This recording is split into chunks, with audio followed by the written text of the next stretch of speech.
Hello, my name is Collection Connoisseur. I collect digital thingamabobs and video games, and today I'm playing Monster Train.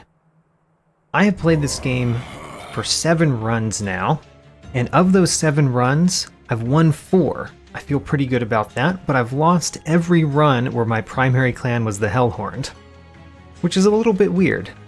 Anyway, we're not going to play as the Hellhorned this time. We're going to play as the Stygian Guard and the Wurmkin. Stygian Guard as the primary, Wurmkin as the secondary. We've never played this combination before, and the Stygian and the Wurmkin are the only 2 clans that are still at level 4. Let's unlock their extra champions.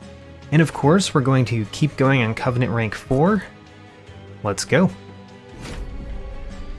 My win streak is 0 now, though, since I lost last time. So we've got Flash Freeze, I like that. Seraph the Patient. Melee weakness. The next time the unit is attacked, it takes that much damage again for each stack of melee weakness. So Seraph applies melee weakness to the front unit and gains attack on Rally and Incant. So we want to not play things where Seraph is. Interesting. We're going to incant kind of a lot because of the 2 clans that we chose. Flash Freeze gives Frostbite. I like Frostbite. The problem with Frostbite is that we can't really use it against Seraph the Patient without triggering the incant, nor can we use it against the final boss, because it just gets rid of all of the Frostbite every turn. That makes it hard. Echo Infusion extracts 1, but applies 10 health. And Urchin Spine consumes, applying spell weakness to enemy units. Interesting. Interesting set of starting things. Don't know what to do with that. We also do have Fracture and Frozen Lance, and of course the Train Stewards. Let's start with this Divine Horde. Refracting Lens, we've seen that before. I really don't know why you would pick it. It's a little bit confusing to me. The Pyre starting with Armor 15 is kind of interesting, and then Wing Clippings. Spell cards with Consume have a 50% chance to be discarded instead. Now that's interesting. The Urchin Spines has Consume. And then a bunch of the Wurmkin things have Consume on them. I think the Wing Clippings might be very nice with the Wurmkin clan. So let's take that. Then Herzl's Horde. Sketches of Salvation.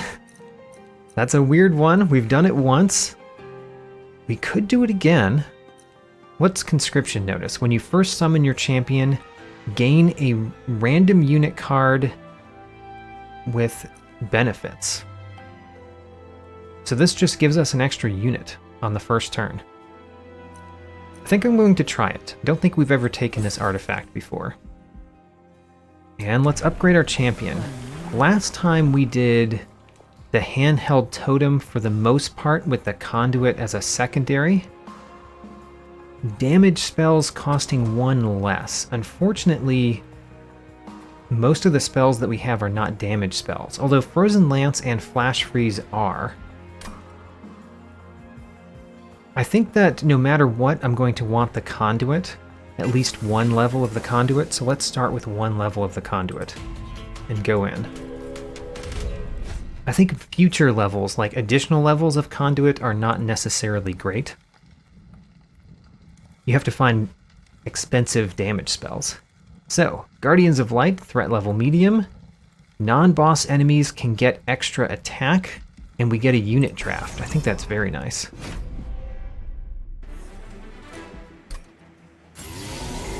Alright, our champion is pretty bad right now, honestly. However, oh, and he doesn't have sweep because I didn't choose the handheld totem. Interesting. I can apply Fracture and Echo Infusion this turn. I think Tethys Titan's Bane should probably go at the bottom, And actually, one of the things that I learned from the last episode is that if you're not trying to win really hard, sometimes you can just put things on the second floor and it's no problem. Let's do that this time. I'm going to experiment a little bit with putting things on the second floor instead of the first. Oh, I like this one. Paraffin Thug. What clan is that from? I don't think that's a clan that we know. I think that's one of the clans I have not unlocked yet. But wonderful. Let's put him right there. I want you to slay many things, Mr. Paraffin Thug. Also, you're a lot smaller than I was expecting you to be. Honestly.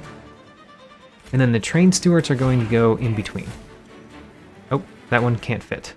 Let's put you at the top. Now, we're going to apply... Oh, darn. We can't do this now. I guess we can do Fracture, though. So let's do Fracture. If I do it on this guy, does he heal? Let's find out what the order is. Does the Reap happen before the heal? Yes, it does. Darn. So we've learned not to Reap when there's a healing unit. So you are not defeating him. We need you to defeat him. That's important to me. And then you're making the spells cheaper on this floor. Apply spell weakness 2 to enemy units. I like that. Let's do that here. And let's see if the consume does not consume. It gets discarded. Excellent. Congratulations, Wing Clipping. You did your thing. And then what I want to do is essentially... Why are you getting 12, by the way? Do you have melee weakness or something? I don't know why you're getting 12 instead of 7. Slay. Triggers after a killing blow, gain damage shield. Aha. Triggers on death. Deal 5 damage to your front unit. Okay, well, that's why you're getting 12. There's no way around that except for killing him, which I don't want to do. I want to hurt him, though, and this is the easiest way to hurt him. So hurt him. That means that you're going to slay, which means we get 20 gold. And then you have melee weakness, or spell weakness? Spell weakness. I would like to hit him twice. But is that worth it? I don't think so, because he's already dying. So let's not worry about him. Let's instead flash freeze this one, take it out. And I guess flash freeze you, so that you will have less health when you get to the floor that has things. And then the other train steward is going up here. My basic plan this time is to try not putting everything at the bottom floor, because we get less points that way, but other than less points, I think there's nothing that we lose. Alright, you are taking out this guy. That's exactly what I want. I'm going to give you 10 more health. We have even another train steward. So we're going to put him down here. Why not? And then I do want to play both of these so that we have... the... what are they called? The charged echoes. So I guess we play this on you. And we play this on you. That doesn't do anything other than give us charged echoes. Oh, I'm getting so much money from that one random unit I got. Now, you are going to survive against this train steward, obviously. I have a lot of spells that I can play. It would be nice for the train steward not to die immediately and do 5 damage, but I would have to spend a flash freeze on this one for that to happen. And it's far better to just put flash freeze on change the sighted, I think. Yes. So, what are we doing? We're going to do Flash Freeze on the boss. We're going to do Reap on the boss a couple of times. Actually, let's do one Reap on you. Yes, so that you don't make it to the next floor. And then we'll play both of these here so that we have the charged echoes.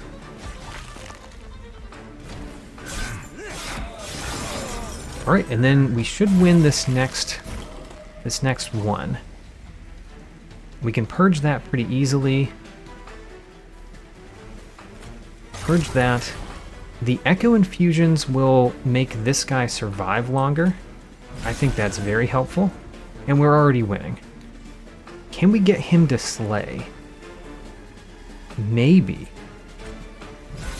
I don't know if that's enough for him to slay, but let's try it.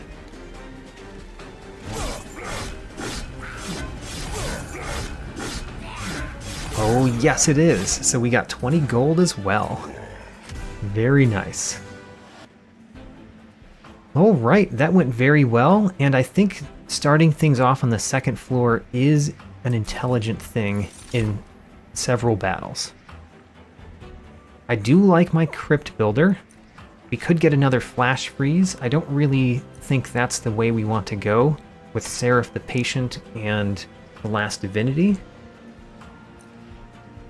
Helical Chrysalis is not bad. I think I'm going to go Crypt Builder, because I like my Crypt Builders, and that gives me a reason to choose Conduit more often. Bounding Echoes. Consume. Apply Infuse to cards in hand. It's fine. Now, the Proclamation I like, which is one of the reasons why it is mastered already. Should I take Proclamation? Echo Snare, I don't think does much. Proclamation hits the front unit, that's the main problem with it. Or we could skip all of these. I think I'd like to take Bounding Echoes. And then I definitely want a unit. Ho-ho, the Kinho's Carapace is here. What does Inspire mean? Inspire triggers when you gain... Oh. Okay. So Inspire, when he's out there, whenever we gain charged echoes, he gets extra benefit. I like that. And then Infuse Sweep. Strike applies spell weakness to the attack unit. So that would apply spell weakness to everybody. That seems good to apply a whole bunch of spell weakness, but I think I really want the Shard Soul Carver this time. I think we can use the Inspire thing quite a lot. So we can gain units this time. And I think we want the Merchant of Magic, so let's go this way. I'm going to check what's in the Divine Temple, but probably not take anything. Spell Chain is interesting. And then True Stone is interesting. Huh. The Crypt Builder could be piercing.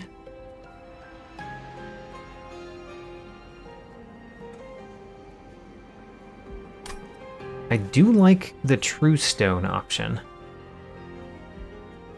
I think I will like a Twin Stone option later, but I like the True Stone now. Let's take it. And let's put it on our new Crypt Builder. One of the nice things about putting these on early is that if we duplicate them, the duplicates have them on. Then before we go to the Merchant of Magic, let's see what our unit is. Extract 4. Inspire, restore 5 health. Revenge, apply Reap to the attacked unit. Don't think I want it. We could take another Shard Soul Carver, though. I'm going to go down that path. We're going to go down a heavy Wurmkin path, I think. So I like the Ember Stone. And I like the Surge Stone. Let's start with the Surge Stone. And what are we trying to get out of our deck? Probably the Frozen Lances and the Flash Freezes. I think we're going to get rid of the Flash Freezes. So let's start by getting rid of one of those slowly. Let's also purge a Train Steward. The Train Stewards are quite bad. I don't think I want Holdover yet. Holdover's nice, but we're not far enough along that I think I want to do it. Could purge another. Emberstone. I want to put this on something that's not a damaging spell. A spell, but not a damage spell. So I guess that's going to be a Fracture. And then purge or reroll. Let's purge. And purge another Train Steward. Great. Second battle awaits. Enemy units enter with armor 10. We get another unit draft. Armor 10. How bad is armor 10?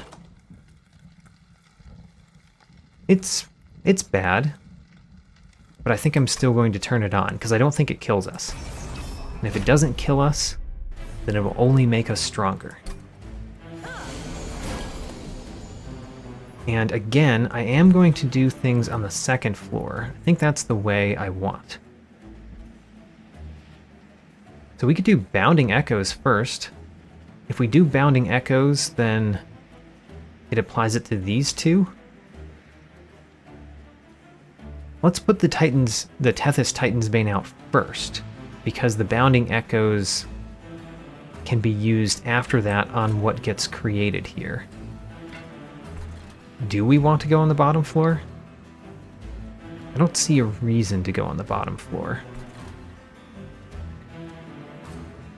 So, Tethys Titan's Bane.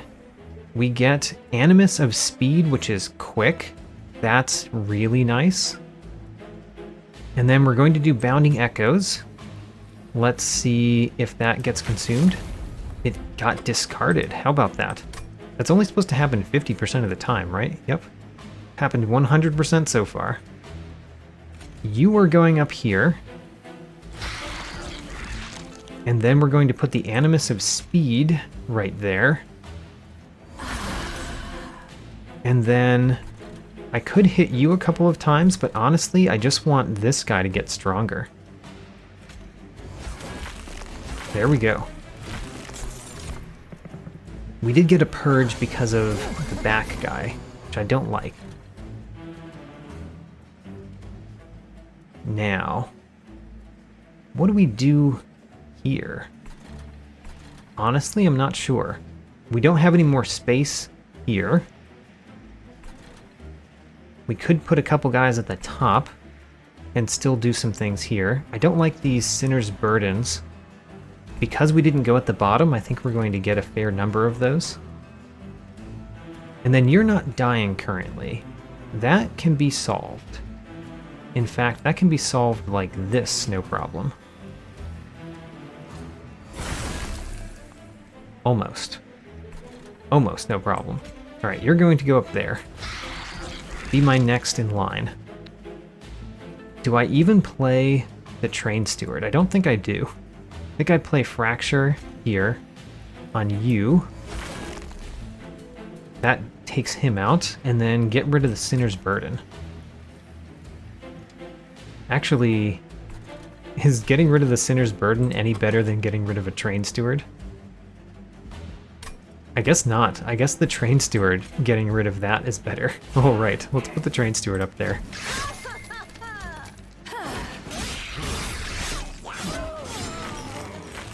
Oh, he had Sweep. Oh no, I didn't notice that he had Sweep. That almost killed my champion.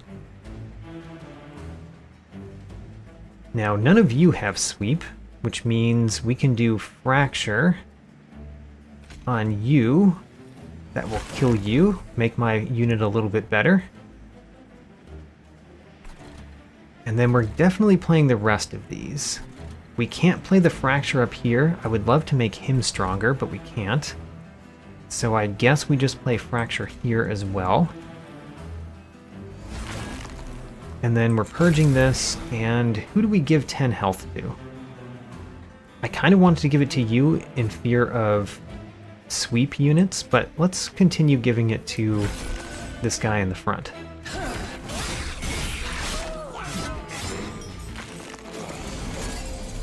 Now, you've got Thorns. Thorns is the main problem there. The Reconcilers are annoying, but I think the Flash Freezes take them out. Yeah, I think the Flash Freezes take them out. Even without the Urchin Spines. So what we're going to do first is Flash Freeze. Flash Freeze you in the back. Then next we're going to Flash Freeze you. The Frostbite 8. Oh, that doesn't quite kill. Okay, let's do Urchin Spines now. Because there's no downside to putting spell weakness on him, and we wanted to put it on you anyway. The Train Steward we can just put down there to die, I guess. Good luck, Train Steward. And then let's extract one here to give you more health.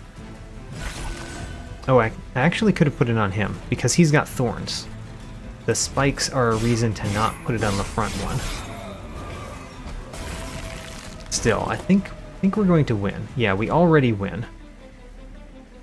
And there's no reason to let anybody else win. But still, the Crypt Builder, look at that. Boom, 330 damage with a Crypt Builder. Alright, 2-turn boss rush, that's the way this time. The Mollusk Mage giving plus 10 magic power goes really well with our champion. Let's take it. Another Bounding Echoes? I don't know if we need that. Don't think we need 2 of them. Hosting Kin. Deal 13 damage to a unit and move it back. That's pretty nice. The downside here is the consume, and actually with our wing clippings that's not much of a downside. This works very well with our thing. We could get another Shard Soul Carver. Don't think I want that many Shard Soul Carvers. Hatch 2 Bogfly units. Bogflies are not very good. They have plus 5 attack per charged Ekro. They only have 5 health. Why do you play this card? I guess it's good if you're not using the charged echoes for other things. I think I'm going to skip these. Alright, next. There is a concealed caverns on either side. We can duplicate a card. Any card except your champion. We can go to the Merchant of Steel, which might be important. Yeah, I think we might want to go to the Merchant of Steel this time, rather than duplicating a card. Let's make our units better. And should we get a unit first? Yes. Actually, let's go to the Concealed Caverns first. What do we have? The Giant Pillar of Light. Oh, right. Infuse Nexus Spike with the essence of 2 spells. Nexus Spike might be really good this time. It does not affect bosses, though. That's a downside. Purge a spell, create 3 copies with unhinged power. Unhinged power causes them to get rid of themselves. So if we do this, what it does is it purges a spell, and then it gives us 3 copies that also purge themselves. So you could do the Nexus Spike, or you could remove 3 or remove a spell in your deck. You know, I think the Nexus Spike might be really good this time. For one, there's the Crypt Builder. And there's the hosting kin. So if we do the crypt builder, let's do the crypt builder. We know we're going to do that. And then the hosting kin is not an option. Okay. You can't do 2 damage spells in the same one? Or ones that could target different ones, I guess?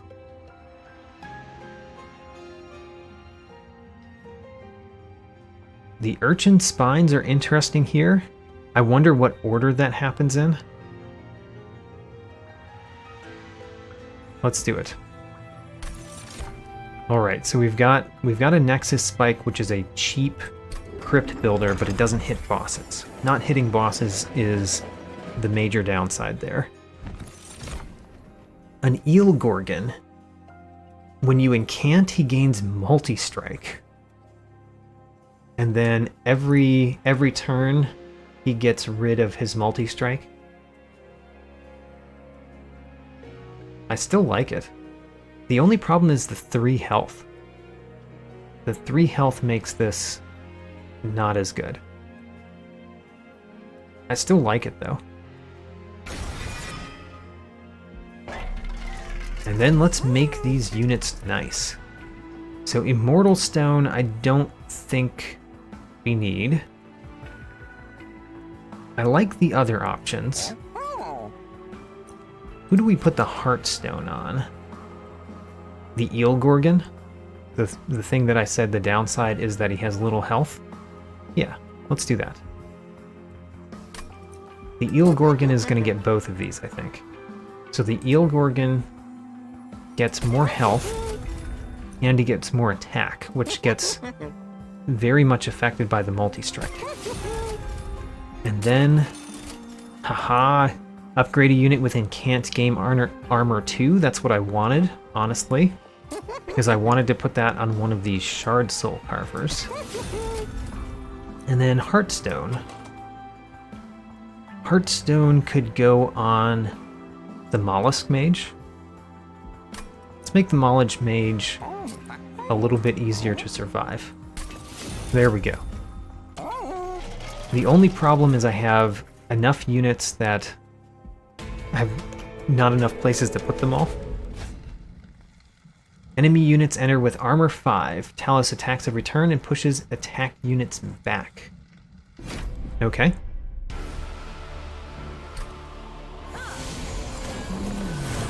Now, should we start at the bottom this time? We have enough things that might be a good idea. She pushes units back, so whatever I put in the front is going to be pushed back. That's kind of a problem. And if I'm putting things in the bottom, I probably want Tethys Titan's Bane to be down there. I don't know. Do I put them on the second floor anyway? I guess we can always put one of these on the first floor, and one on the second floor with Tethys Titan's Bane. Oh, but the damage spells. The damage spells costing 1 less. You'd want that on the first floor, I think. Don't know how to start this one, honestly. Where do I put Tethys Titan's Bane? If I put him on the first floor, I have to put one of these in front of them, and she pushes him back, which is not great. So we're going to start with him here. We got a Rail Beater. All right. I like a Rail Beater. I like the Rail Beater being in front at the bottom, which means what I might want to do is put him in the back at the bottom next to the Shard Soul Carver, and then she will push the Shard Soul Carver back this turn. The only downside to this plan is, does the Shard Soul Carver die? No, definitely not. Alright, so first things, Bounding Echoes. Shard Soul Carver goes here. And then we put the Rail Beater in the back so that he will be in the front after this turn ends. We put another Shard Soul Carver here. And then we use Flash Freeze down here. on something. Could be on the boss, but I think I'd rather have it on the Trusted Priest, because then the Trusted Priest dies. I mean, if I put it there, he would die. I think that's more important. Let's do this here. Kill him. Okay, you're taking 26 damage. That's painful. But I think that we have enough spells that you'll be fine overall. We'll see. Oh, not to mention the rail beater went in front of you. I remember that part of the plan now. The Eel Gorgon. Where do we put the Eel Gorgon? The Eel Gorgon doesn't fit anywhere except the top. And we've got the Nexus Spike in our hand. You're only taking 6 damage.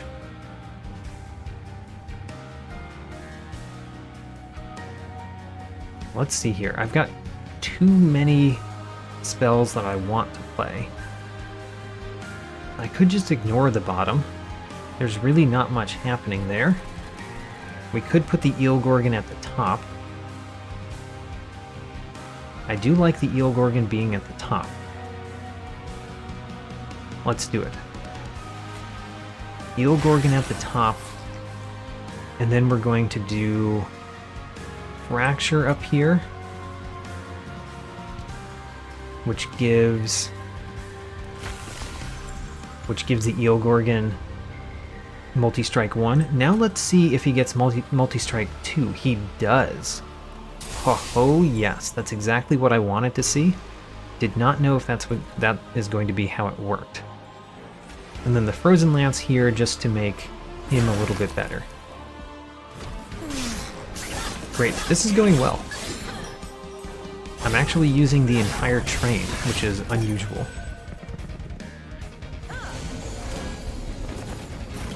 So you are going to be pushed back. That's kind of a problem. We don't like that. There's no way for me to stop it except by defeating Talos the Architect right now. Not exactly going to happen. Down here, things are looking just fine again, really. So let's focus on here. Flash Freeze is going against the boss. Bam. Boss takes more damage. The Train Steward can go at the top. And then who do we want to make better this turn? I guess the Fracture we want to put on the boss, so that makes him better. We could do the Frozen Lance down here. That would make our guy in the back a little bit better. Don't think I care too much. Let's do it here, so that Talos takes more damage from the Reap.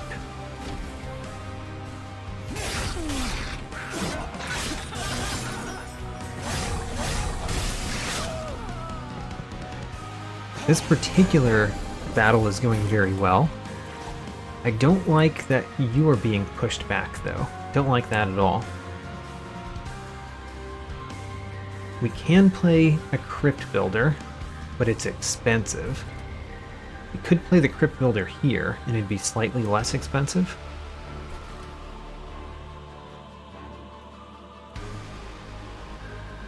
I could kill this one with the Hosting Kin.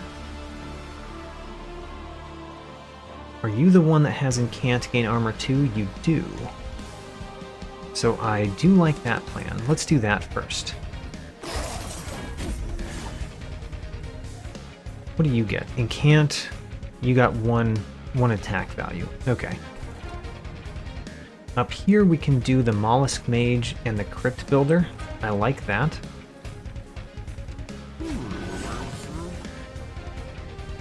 Or we can do the Frozen Lance here, and then do the Crypt Builder. Nope, this is the only place we can afford those. And we can't play this Train Steward, so it's actually trash in the deck now. Alright, well we're doing the Crypt Builder here. And we're doing Frozen Lance here just to make you a little bit better.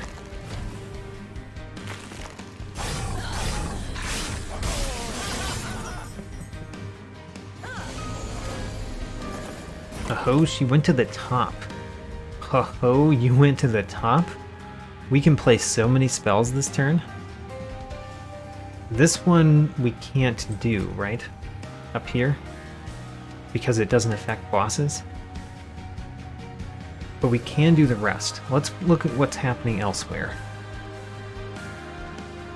We can play all of our cards.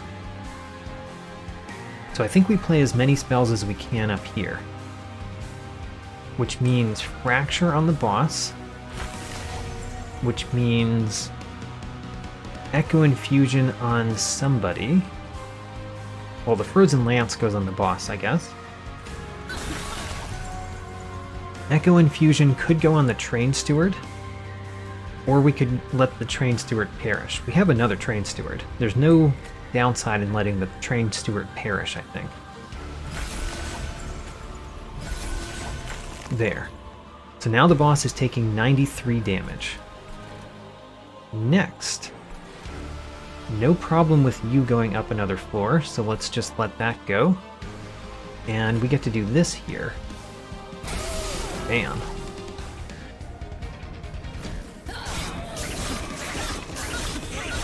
Nice.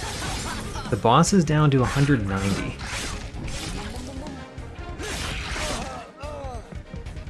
Not quite beating it before Relentless, right? Because this is the Relentless phase. Yes. This is the Relentless phase, and honestly, we're going to destroy. But how do we destroy? Unfortunately, you being in the front is actually causing problems. I can play all but one of my spells down here. I guess we want to play the Frozen Lance because it's infused. We want to play Fracture on the boss lady, and then we're already winning. So we win. Oh, I forgot that he was up there, but he died.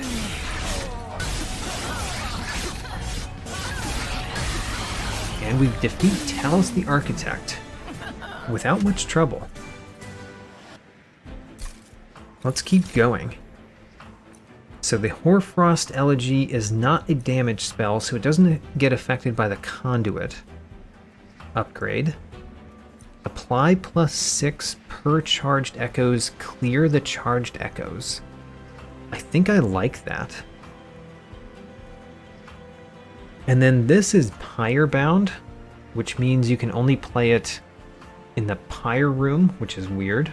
When do you get to play things in the Pyre Room? Or the floor below it. So third floor only spell, I don't like as much. I think I like Echoes of the Past.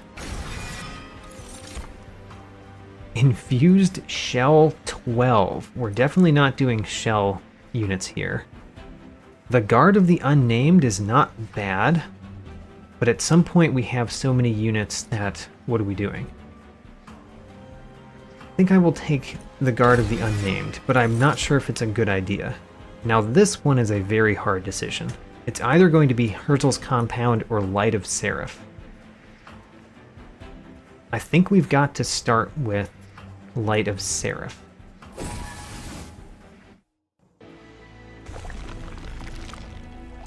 Now, on the left we get to remove 2 cards, which is quite nice, and we get Herzl's Horde. On the right we get some gold, a Wurmkin unit, and Merchant of Magic. I think I really like the left side. Let's see what our artifact is first. So Improved Firebox we've done good things with before. Infused Mallets, 25% to deal 5 damage when an enemy unit enters your train. Let's try it. Dealing 5 damage might just take out some of the back units that come onto the train immediately. Higher health. Unstable Vortex. Definitely getting rid of Train Stewards. These are currently the worst cards in our deck, so they're gone. Which means we can no longer master Train Stewards this run. So, I wanted to go down the conduit path. Did we get enough spells that cost enough for that to be good? The Nexus Spike... Yeah, only the Nexus Spike? I'm going to go down the conduit path a little bit more, but I think Conduit 2 might be as far as we go, unless we pick up some big damage spells. Ho-ho, Extreme Stone. Ho-ho, Extreme Stone. Let's put it on the Crypt Builder. Crypt Builder, 260 damage. I like it. And then I don't think we need a spell to start in our opening hand, really. Battle the next one. We are staying at threat level medium. I think that's good. We could do the Mark of Invasion. Ooh, haste. Haste might mean that we want to put our units on the 3rd floor and the 1st floor, and mostly ignore the 2nd floor. So, how does the Infused Mallet work with Mark of Invasion? I think that question is enough for me to click this button. Let's go. Does the Infused Mallet just take 25% of them out?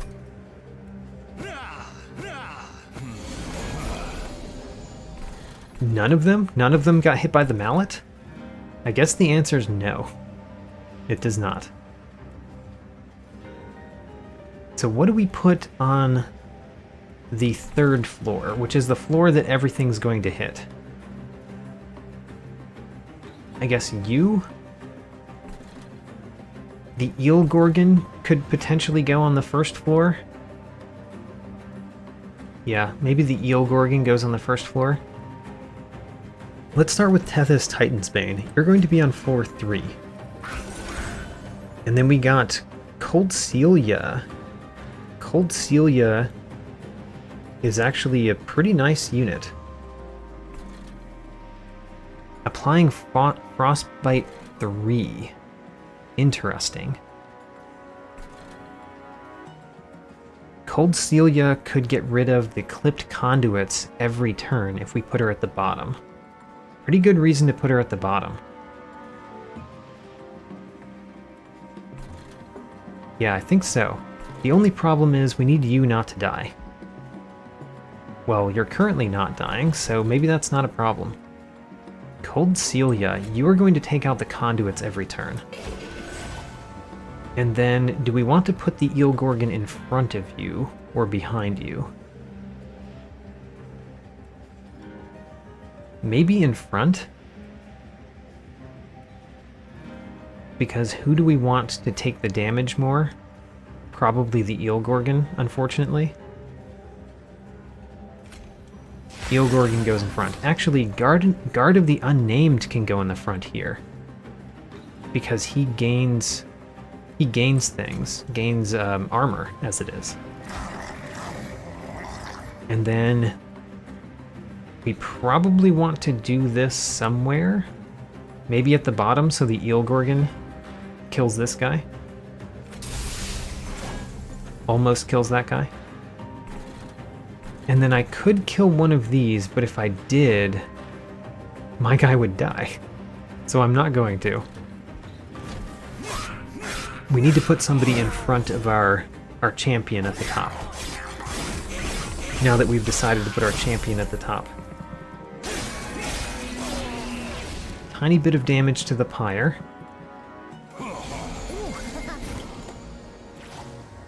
So the Shard Soul Carver can go at the top. Yes, he can go in front of our champion. And then what? And then we could do another Shard Soul Carver in the center.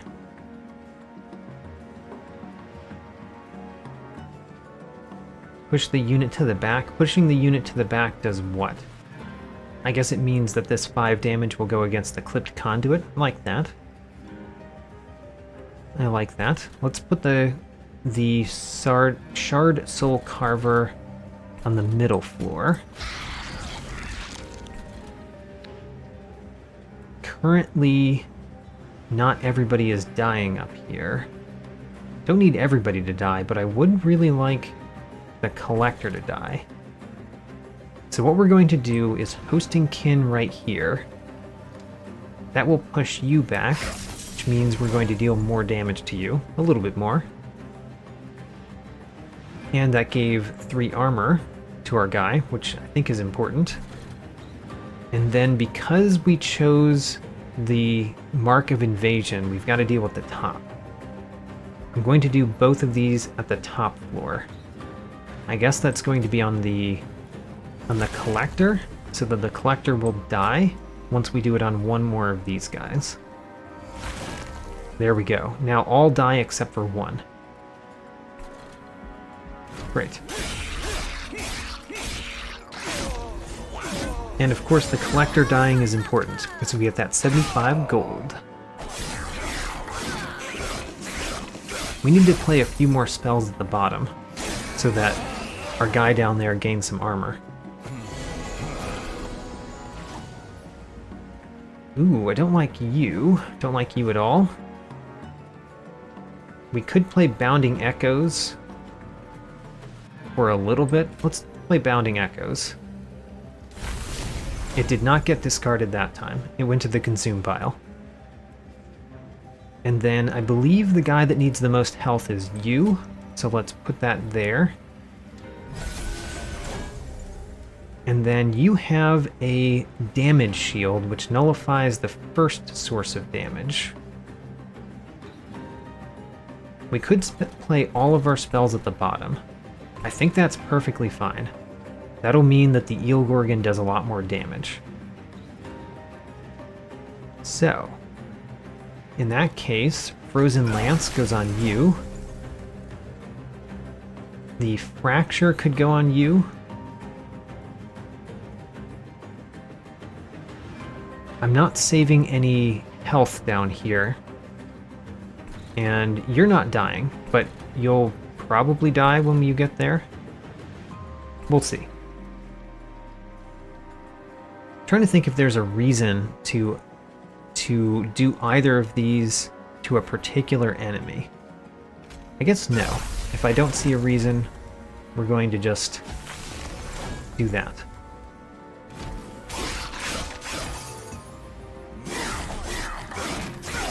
I wasn't sure whether our shield guy at the bottom here was going to survive, but he did survive. So he's doing quite well. Now we do need to do something up here. Sounds like the thing to do is a Crypt Builder, as it were, or a Nexus Spike, which is Crypt Builder. The Nexus Spike could go at the bottom. If we're going to do both of them, I think we do the Nexus Spike at the bottom. And actually the Mollusk Mage can go at the bottom too. Ooh. Only downside is if we play the Mollusk Mage and the Nexus Spike at the bottom, we don't have enough to play the Crypt Builder at the top. Hard choices.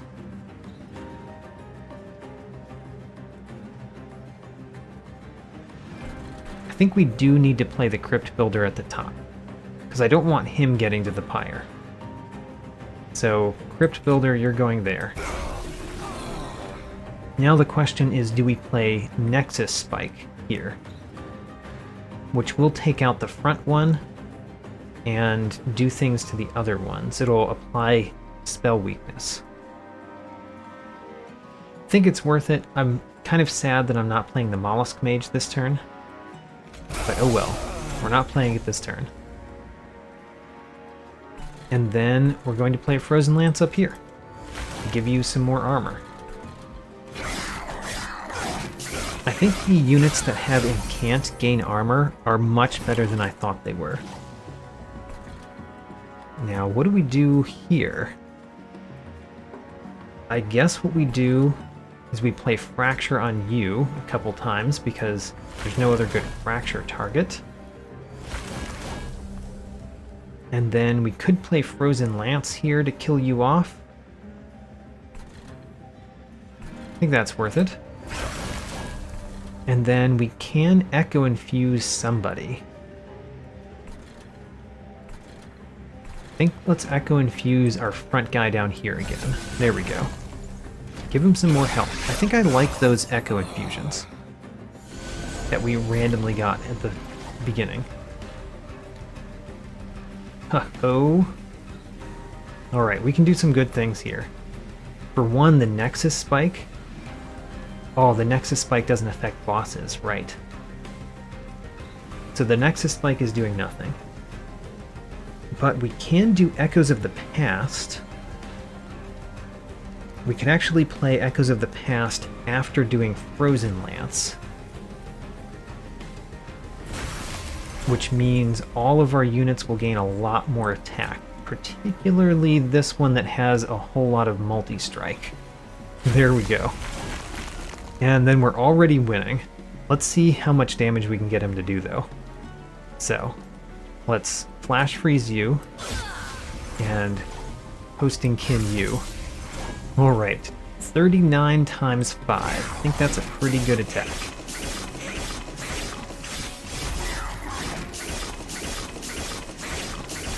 The Unnamed has given the Eel Gorgon power. 16 damage taken. Not too bad, because that gets healed with one of those Pyre Remains. And 150 gold. I think the Glacial Seal is not going to be something we do this time. Applying Dazed 1 to enemy units and discarding our hand. I don't know about that. I think we skip these. And then another Echoes of the Past. Or we could do Broken Memories. Ambient Charge requires you to extract 3. Don't think I want it. Broken Memories is quite interesting because of the wing clippings. Which means we might not consume the Broken Memories when we play it. There are some things to get back. Let's take a Broken Memories. Only one, though. I think in this deck we only want one of those, because of the wing clippings again.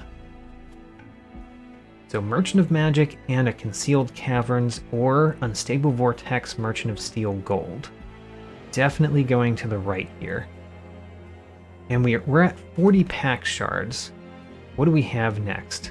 This will definitely bring us to 55 right here. This one could take us the rest of the way if we wanted, and that one could take us the rest of the way if we wanted. So, I'm not going to worry about specifically trying for pack shards here. We can do that in the future. Although I will look at what the options are. 30 magic power, or we can purge a spell. Remove more spells from our deck. Oh, there's another thing that we can do here at the Divine Temple that I think is quite good. Ooh, let me think about that in a second. First, remove 2 cards. We are removing one of the Fractures. One of the Fractures is getting pretty bad. Not the one that costs 0. And I think the Flash Freeze that we didn't upgrade. There. Now, Merchant of Steel next.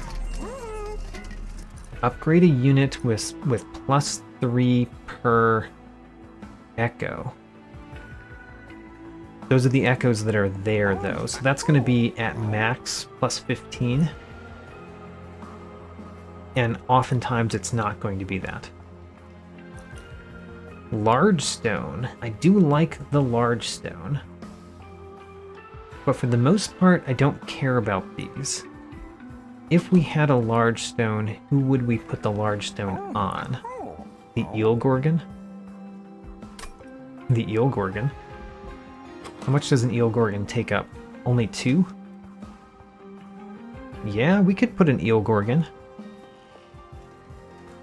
That would still allow us to put a Guard of the Unnamed or a Shard Soul Carver in front of it.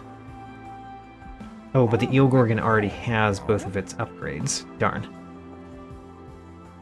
The Guard of the Unnamed, though, could be large. That would make it take up 3. I think I'm going to make him large.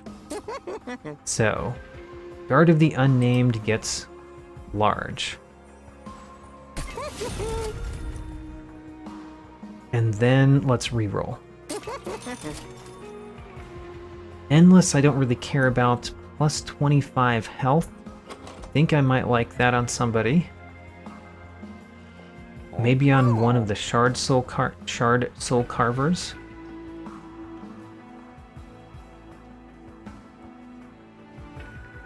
The Mollusk Mage... no.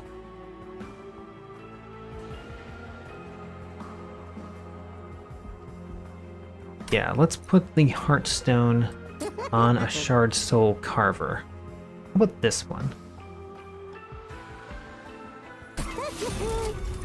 There we go. And then let's look at some unit essences. So we can do that here. Unit essences. The Gorgon has a pretty bad unit essence, I think. This one has Incant Armor 2. The Shard Soul Carver has a pretty good one, except for the +1 space. But the other part of that is quite nice. I think I'm going to do what I did last time, essentially. So by the way, I was thinking let's sacrifice the Mollusk Mage, but unfortunately I already upgraded it. Otherwise I would be sacrificing the Mollusk Mage, but I think what I'm going to do is I'm going to engage pack, and we're going to infuse a Shard Soul Carver on top of our other Shard Soul Carver so that it gets ridiculous. One ridiculous unit, please. Thank you. Unfortunately, that puts us at threat level high. We'll be a little bit more careful about adding more shard things. Non-boss enemy units get +6 attack. Can we handle that? I don't know, because of this sweep. I'm not sure about it.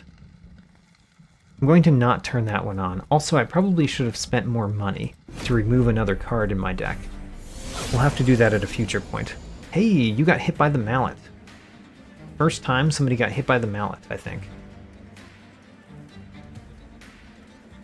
The fact that you have sweep is the main problem here, because that means I can't put Tethys Titan's Bane at the bottom like I want. We are putting you at the bottom. You at the bottom will be quite good. Actually, let's always start with Tethys Titan's Bane. You're going to be on floor 2. Because we get another unit. Nice. Resolve apply armor 5 to friendly units. The Steelworker. How many slots do we have? We've got 6 slots. So we can put both you and you here, but then we can't put 3-1. We could put the Eel Gorgon though. So let's put the Shard Soul Carver at the bottom, the double Shard Soul Carver. Put the Steelworker behind him. Let's put the Guard of the Unnamed here in front of our champion. And we're going to infuse... apply Reap to you, I guess. Does that do much? It doesn't do much. Apply Reap to you instead. Now, let's do it to the one in the back. Alright, not the best first turn, but it was not a terrible first turn. We're going to have to take care of that enemy with the sweep, though. Ho ho! The mallet kills collectors for me. I like the mallet now. The mallet's incredible. You. What do we do with you? What do we do here, though? I think one of the things that we do here is we play Eel Gorgon. I would like to deal damage to you. We will, but not after he takes a fair amount of hits, and I don't like that. Do I care if you get to the next floor? Not really. What I don't like is that I don't have a lot of reason to do most of these things. But here we go. Frozen Lance first. And then we do Echoes of the Past to put the Eel Gorgon at a higher attack rate. And then we play both of our, well, only one of these because we don't have the extract anymore. So let's extract to give you one, give you 10 health.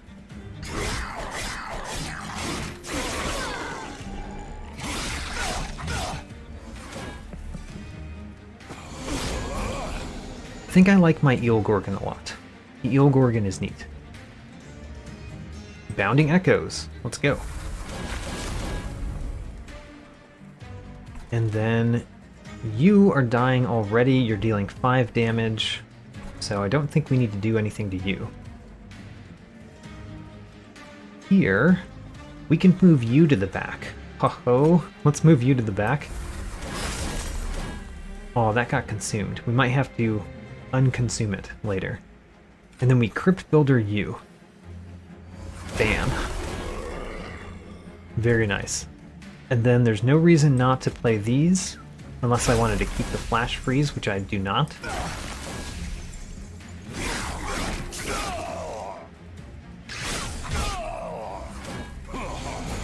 And our units are getting stronger. The Mollusk Mage. The Mollusk Mage can fit down here.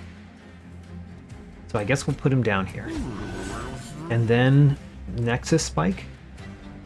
Because why not?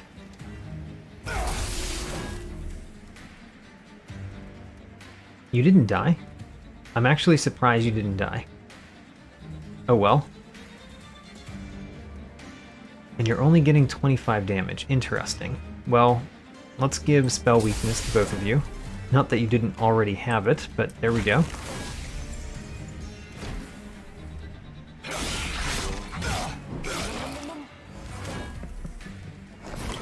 A brief respite. We can take something back. There's a lot of good things to take back. And then I think that we want to do Echoes of the Past. Probably on the Eel Gorgon again. So let's do this here and do Echoes of the Past on the Eel Gorgon. Let's extract one here and use the Broken Memories to get something. This doesn't affect bosses, so I don't care about that. I guess the Flash Freeze? Sure, Flash Freeze. Come back in. And I don't know if we win in the first round or the second, but we definitely win by the second. Now, we've got a Crypt Builder. That does 310 damage.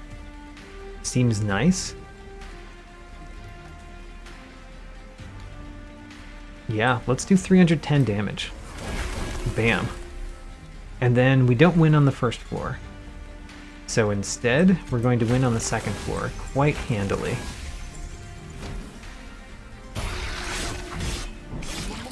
That lifesteal does very little for you, and I'm dealing you so much damage. But the sweep, oh, the sweep is hurting me. Yeah, the fact that the boss has sweep is probably the thing that prevented me from winning down there. And then up here we just kind of win. Actually, I don't need to play more cards, we just win.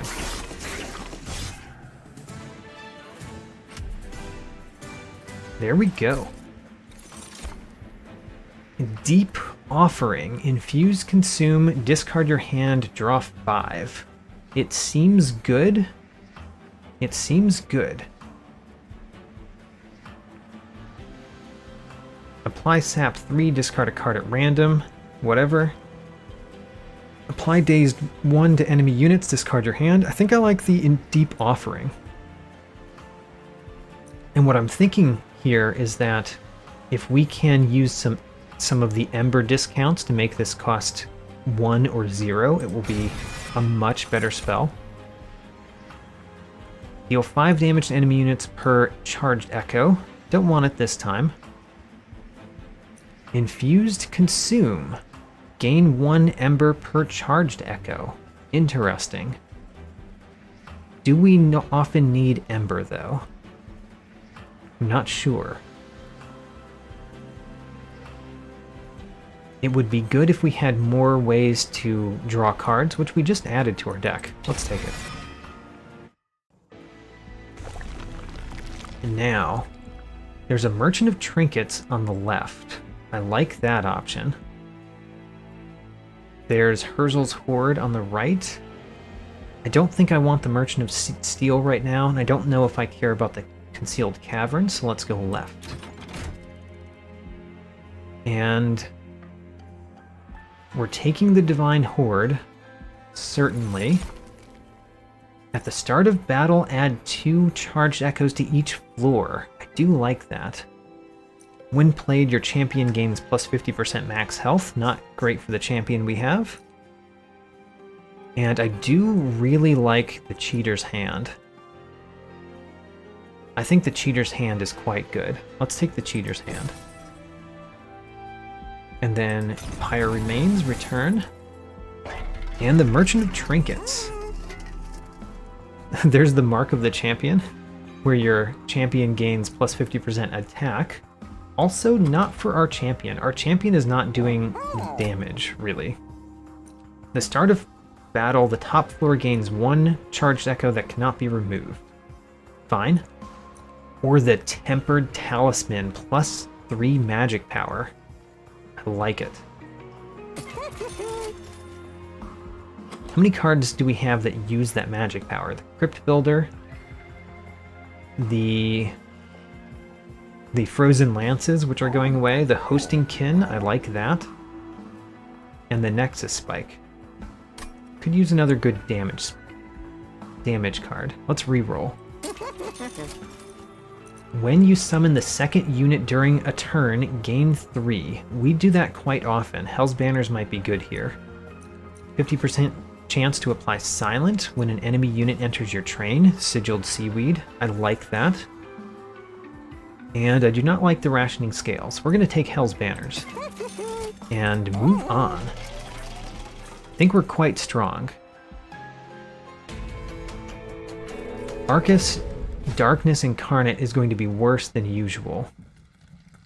So this one triggers when one of my units dies. That doesn't happen very often. This one, however, ick. This one's awful. That basically prevents me from playing spells on a particular floor. Let's go. The Sin of Failure. Let us not fall for the Sin of Failure.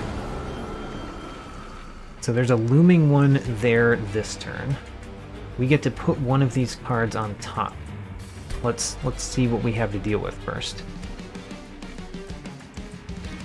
Our Hell's Banners is giving us 3 extra energy. The Broken Memories does basically nothing this turn. Also, the Forgotten Trade doesn't do anything this turn.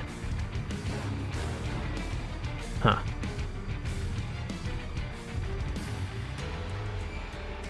Okay. That doesn't tell me which one I want to put on. I guess the Broken Memories is the one that's least likely to do anything.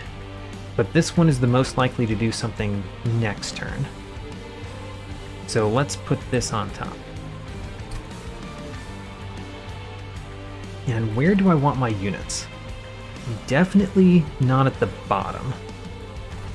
Let's put the Tethys Titan's Bane and the Eel Gorgon on the second floor. The Steelworker could go to the bottom. Especially because we have Hosting Kin to take care of that one. Yeah, okay. The Steelworker's going at the bottom. The Eel Gorgon is going here. Do we put it behind the champion? I think we do. No. He's got 28 health. Now, down here, we're playing Nexus Spike to deal damage to you in the front and apply spell weakness. And then the Steelworker goes here, and the Hosting Kin gets rid of this one. That's very important. Oh, no, this one. The one that's doing Multistrike. Now, our Consume pile has Nexus Spike. We could put it at the top of our draw pile. I like that. Let's do it. Okay. Looming Dark Shard, he always, what am I trying to say? He swaps back and forth which Dark Shard he puts out. So the next Dark Shard is not going to be a problem for me. It's every other turn that's a problem for me. Also, did we deal him damage? I don't think we did. Why didn't we? Is it because he has Spell Shield? No? Oh, we did deal him damage. It's just insignificant. So we are going to put the Shard Soul Carver out this turn. The Deep Offering. I don't know. I guess the Bounding Echoes doesn't do much this turn. So I think we put the Bounding Echoes on top? I don't know. We can't play this many cards. So let's put something like the Deep Offering on top. Because we just can't afford this many cards. Actually, the Forgotten Trade changes that. Whoops. Oh well. Shard Soul Carver, you're going in front. You, I don't care about. You can just sit there. The Nexus Spike would hurt this one a lot. We want to play Bounding Echoes, and we want to play it down here. And then we play... I guess we play Forgotten Trade. It consumes it. Oh, and we lost our Broken Memories.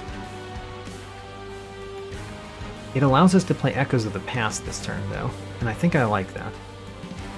Let's do it. It got consumed. Oh well. Now the Nexus Spike. That's great. That means we defeat most of those units. And who do we put the Echoes of the Past on? I like putting that on the Eel Gorgon. It doesn't work if we didn't do spells this turn on it. So let's do it down here. And I think we put it on you in the back. Great. I think that was a good turn. Next turn is going to be hard because of the Dark Shard that's going to be out here. Okay, never mind. He put the Dark Shard at the top. We could put the Deadweight on top. I mean, I never want to draw it. If we play Deep Offering, then we don't want to draw the Deadweight next. On the other hand, what am I doing this turn? I think we're playing you and we're playing a bunch of spells. So let's continue to put the Deep Offering on top, because I don't know what I'm going to do with it.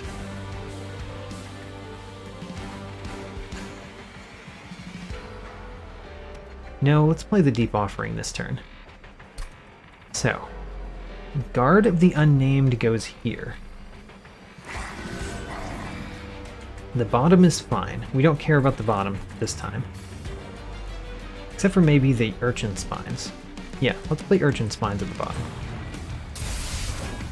And then we're going to play spells here so that you get armor. And then we're going to play Deep Offering. And Do I care which one I do it on? Let's do it on this one, so we infuse this floor.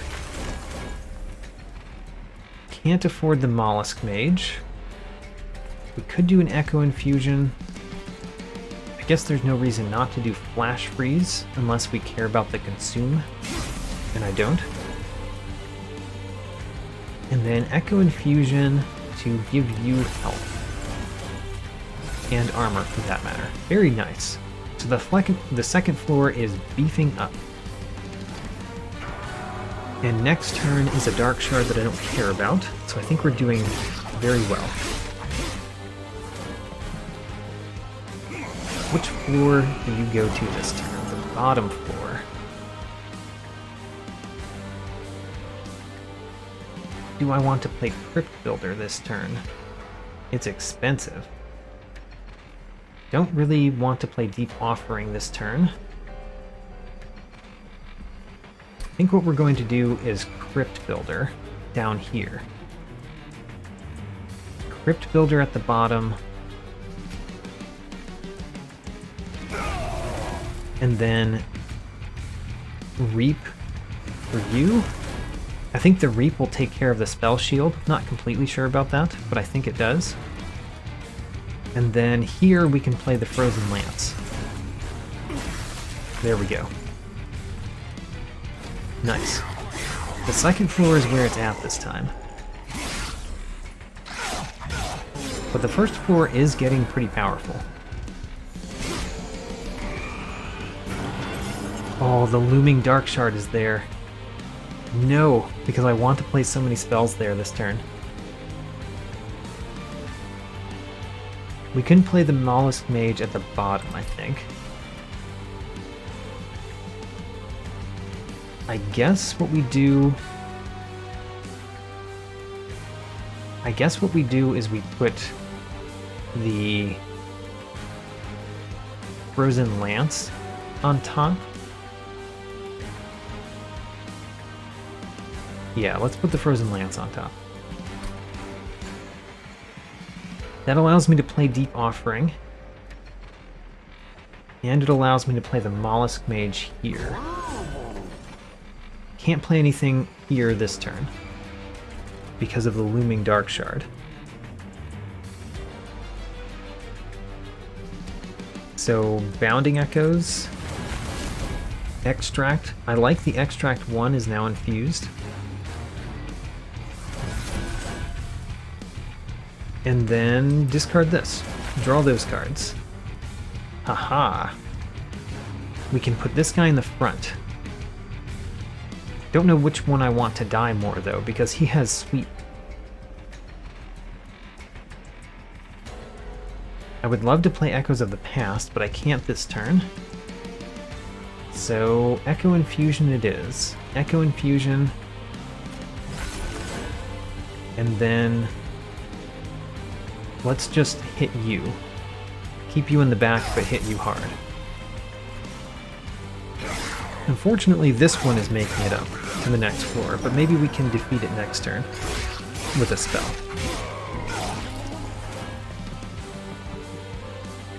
That turn would have gone much differently if the Looming Dark Shard was not the thing. The Flash Freeze kills him perfectly. And then, do I care about playing many cards this turn? Guess I don't care about the Bounding Echoes, so let's put that on top. Not the Deadweight. Flash Freeze goes here, kills you. And then I would love to defeat you before you dealt damage, but I don't think we can. We can at least make it so that you die.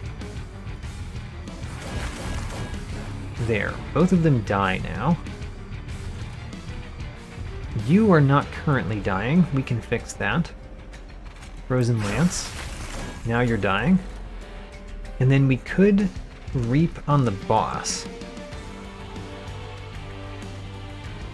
The boss is slowly losing health, very slowly though. Or we could do Reap here because he has all of these Inspire triggers. inspires and incant triggers. Yeah, let's do a reap down here. Nice. Alright, next turn is a Looming Dark Shard. We don't like next turn.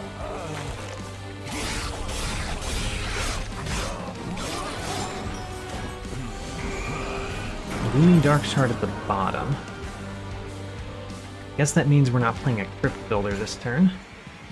So let's put that on top. And then you're not doing much, but you're doing something. So let's just play a whole bunch of spells on the second floor. There we go. Then we play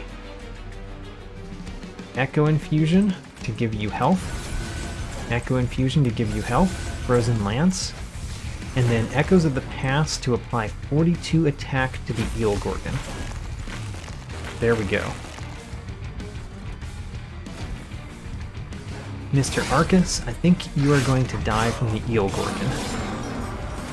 That is my assumption. We're in the Relentless phase. We can't really play the Fracture if I'm playing the Crypt Builder, and I want to play the Crypt Builder. So, get rid of that Fracture. Now, we're not winning, but we can survive longer. Why do you have so much attack? I guess it's just because he's Shard Enhanced that he has 31 attack. That's a lot of attack for one boss, though. Anyway, let's do the Crypt Builder down here first. Bam. 325 damage. Fracture deals you a little bit more. The Echo Infusion. The Echo Infusion applies 10, but it removes the charged echoes. Oh, it doesn't because it just adds them right back. Never mind. So, let's make it so that you survive longer so that we do more damage. There. We're doing 612 damage. And next round, you're going to die.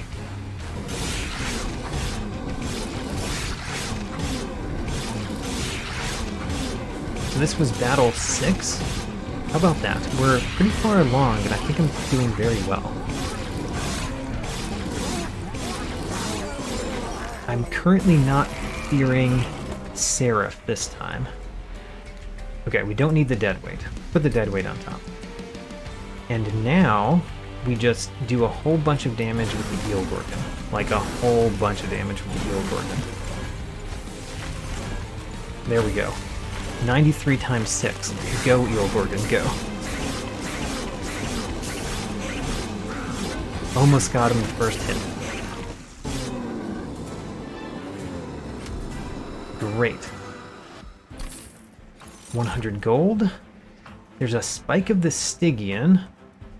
Don't think we want that. Harness the Titan. Harness the Titan you can play over and over again?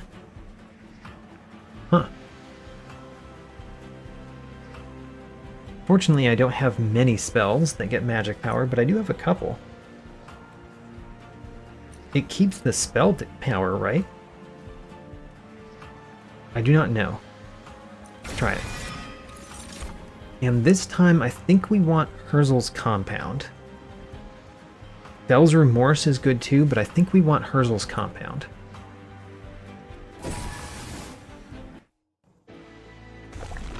Now, mostly what I want to do here is visit the Merchant of Magic, I think. Because the Merchant of Magic, I can reduce the cost of my spells, most likely. Don't really need to go to the Divine Temple. Don't care about the Concealed Caverns. We've removed a fair number of cards, but I always would like to remove more. Yeah, let's go over this way. Get some gold. We'll look at what the Divine Temple has. We could Purge Stone. Don't think I care. So Emberstone is what I want the most. Emberstone, I want to put it on Deep Offering.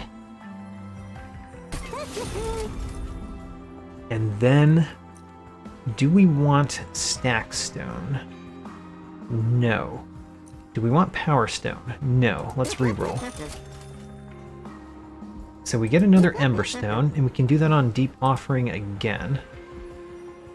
I like that. So now Deep Offering is what I want. And then the Power Stone can make one of these Frozen Lances better, or the Hosting Kin. Yeah, let's make the Hosting Kin better. Alright, I could perfectly afford that. You might think that means it's fated, but it's not. I refuse. I refuse to believe. We've got Chill Wind. Apply Frostbite 10 to the attacked unit. That's not a whole lot better than just having 40 attack.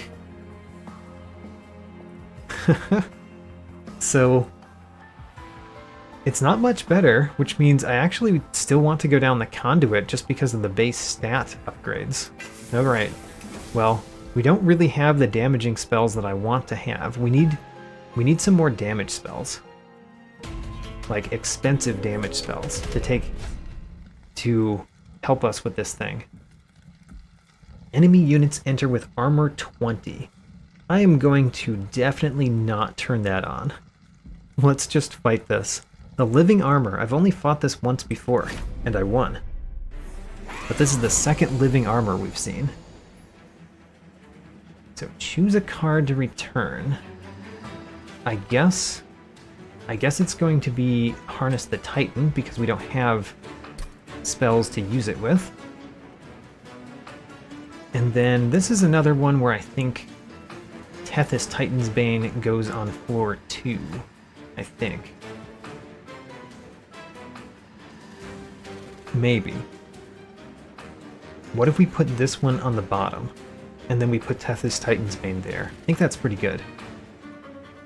Let's start with Tethys Titan's Bane. We get a Multistrike 2 unit. That's fine. Takes up 1 slot. We want you to be here. And then ideally we want the Eel Gorgon here, which we can't. So second ideal is the Mollusk Mage. So Mollusk Mage. And then on the second floor goes the Eel Gorgon behind the Guard of the Unnamed. And then why not an Animus of the Will too? So, Frozen Lance takes out one of them, makes our unit not take so much damage, but he still takes a lot. Because these Wilt Wings, when they die, they deal damage. Alright. I don't like how much damage our guy is taking at the bottom there. But hopefully we can just incant a whole lot at the bottom. So, choosing which card to return. Could be Broken Memories. Yeah, Broken Memories we're going to return. Then we're going to use the other ones. Harness the Titan seems very nice here. If we do something up here, we might take that one out. And of course I want to take out the Collector. But first I believe is Harness the Titan. And there's nothing that triggers on Incant, right? He's got Harvest, he's got Extinguish. Okay. Great. Now, we want to defeat that one. We cannot defeat that one. Oh, except with the Hosting Kin. That's nice. So we want to kill that one. And then let's start there. Do this. Now you're not dying. That's a very important part of this.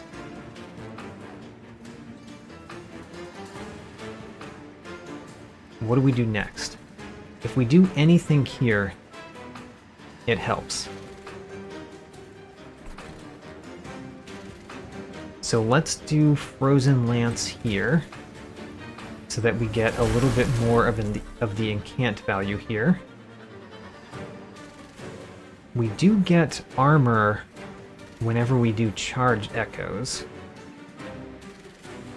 Unfortunately, I think that's going to have to wait till next turn. This turn...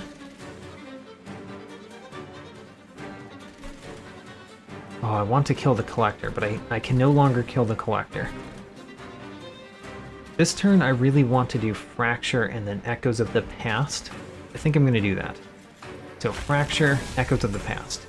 We basically want the Eel Gorgon to get much stronger, as quickly as we can. And we need our guy at the bottom to survive, which I'm not sure is going to happen. But we need him to, so... Oh, that... If both of those had gotten hit with the hammer, our guy would have died before we started the turn. Scary. What are we putting on top? Definitely not the Echo Infusion. I guess we're putting the Forgotten Trade on top, because we just don't need it. Now, Echo Infusion first. Echo Infusion goes here. Very nice. Next, you guys are dying. You're going to hit the pyre, unfortunately. If we consume a card, like this, we could get it back. That's the only one that could potentially be consumed. We need this guy to have more health before we actually start defeating these enemies. So, Fracture on you. Now you have a little bit more health. Now we do Nexus Spike, which will not kill our unit, but will cause him to take damage. And then we do Frozen Lance, which will hurt our unit, but not kill him. And then we do Crypt Builder to just destroy this unit. And then we can Broken Memories the Nexus Spike, which means we could defeat this one next. Oh, actually, he's there. Never mind. Alright, well, you're going to hit the pyre for a little bit, unfortunately. But otherwise, I think we've turned the tide of this battle. Nexus Spike is excellent. We want that. Urchin Spines is actually quite good here. We actually just don't need this Forgotten Trade, because all of our spells are free. So, step one of this one is doing Urchin Spines, because that means we can take this one out with the Nexus Spike. Now, you are dying only because they attack first, not any other reason. So, I guess we should do the Bounding Echoes. Should have done that before. Echo Infusion is excellent. I want you to have more health. Flash Freeze can take out one of them. One down. And then we do Deep Offering to discard our hand. And draw 5 cards. Bam. Next. Do I want to get rid of that Flash Freeze yet? Maybe I don't. Actually, I do. And there's a small reason that I do. So we're doing Flash Freeze. And then we're doing Frozen Lance. And then we're going to do... Wow, this gives so much. Alright, we're doing a Frozen Lance down here, and that charges this up even more. I could gain 10 Ember and then do nothing with it. I'm going to play it, because it doesn't seem like we need the Ember, and this makes this even better. So 60 damage. We're going to give 60 damage to you, the Mollusk. The Mollusk Mage is now ridiculous. Oh, right. Both of those guys died when they came in. Broken Memories is quite nice. Waves remaining 2. I guess we don't need the Urchin Spines this turn. So, Harness the Titan. Actually, let's do Bounding Echoes, and then do Harness the Titan. Bounding Echoes, Harness the Titan, and then we're trying to get your health up, basically. So we're getting your health up a whole bunch. And then let's do Broken Memories to get back the Nexus Spike. Completely destroy this unit.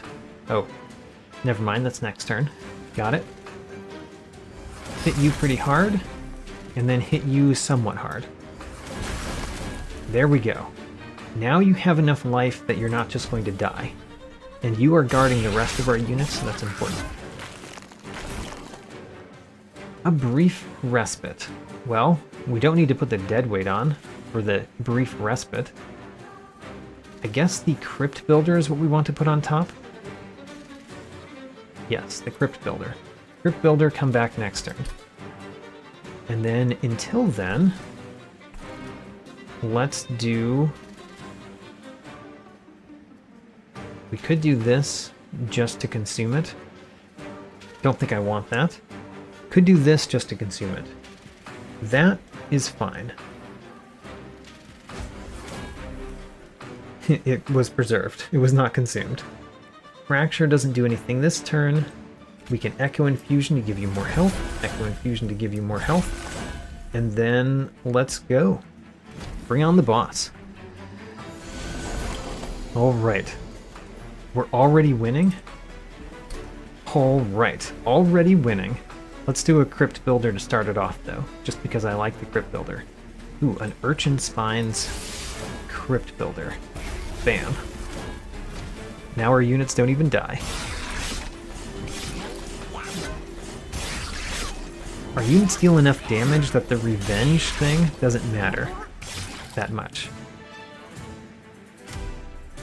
Excellent. We took 8 damage from that one unit that made it to the top. But otherwise that went very well. Titan's Tooth.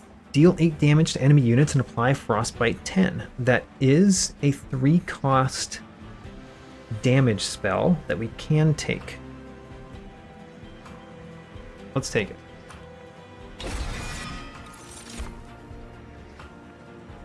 Infused Extract 1. Deal 8 damage twice. Ooh, I like this one. I like this one because it's targeted. You can deal the 8 damage to a particular unit. And I really don't like the Soul Siphon in this deck. So, Revenge of the Damned. Now, we're at number 8. Seraph the Patient is right there. So the question is, what are we doing? We can duplicate a card. I think I like duplicating a card. And the Unstable Vortex. Let's go this way. So, I'm going to go here first. Can we duplicate the Shard Soul Carver? Yes, it cost 15 to duplicate it, though. Is there something else that we'd rather duplicate? The Eel Gorgon? The Crypt Builder? I think the Shard Soul Carver is what we want to duplicate. Great. And now we're at 95 pack shards, so we need 5 more. That means the Divine Temple, we're going to take something. We're going to take the Purge Stone, probably. Or the Extreme Stone. Extreme Stone could be quite nice with the spells we just added. What are we removing?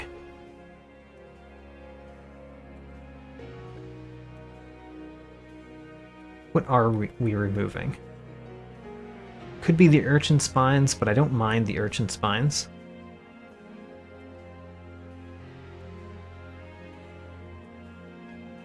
Frozen Lance. Could remove Frozen Lance. And one of the Fractures. Or the Forgotten Trade. The Forgotten Trade didn't do much when we had everything on the first floor, which is not what we're going to do every time. I think we take out the Fracture, and we take out a Frozen Lance. Now then. Let's go to the Divine Temple. Let's put the Extreme Stone on one of our new spells. Probably Titan's Tooth. Yeah, probably Titan's Tooth. Could also be Nexus Spike. But I don't like that Nexus Spike doesn't deal damage to bosses. So let's do Titan's Tooth. 38 damage. Oh no, what about this one? Because it does it twice. Let's do that. Even though this does it to all the units, I think the fact that we're doing it twice is possibly important. What does the Merchant of Trinkets have? Things that we cannot afford. Alright, well, that makes it easy. Merchant of Magic it is. Ember Stone we could do. Holdover. When played, the card is placed on top of your draw pile. We cannot do that for the Crypt Builder. We could do that to the Revenge of the Damned. Let's do that. Revenge of the Damned is getting good.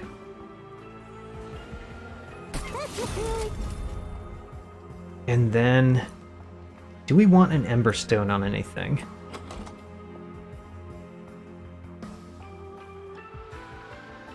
The Nexus Spike could have an Ember Stone.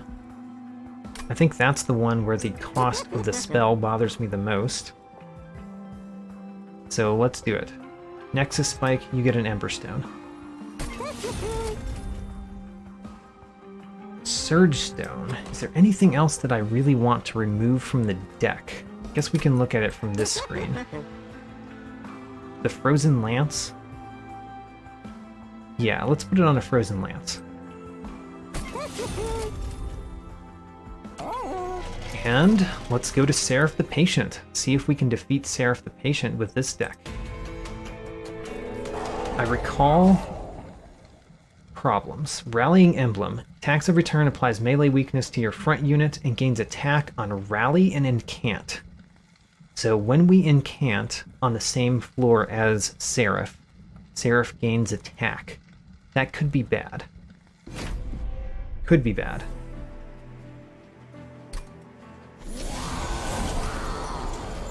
Now, we probably don't want to do the bottom floor this time.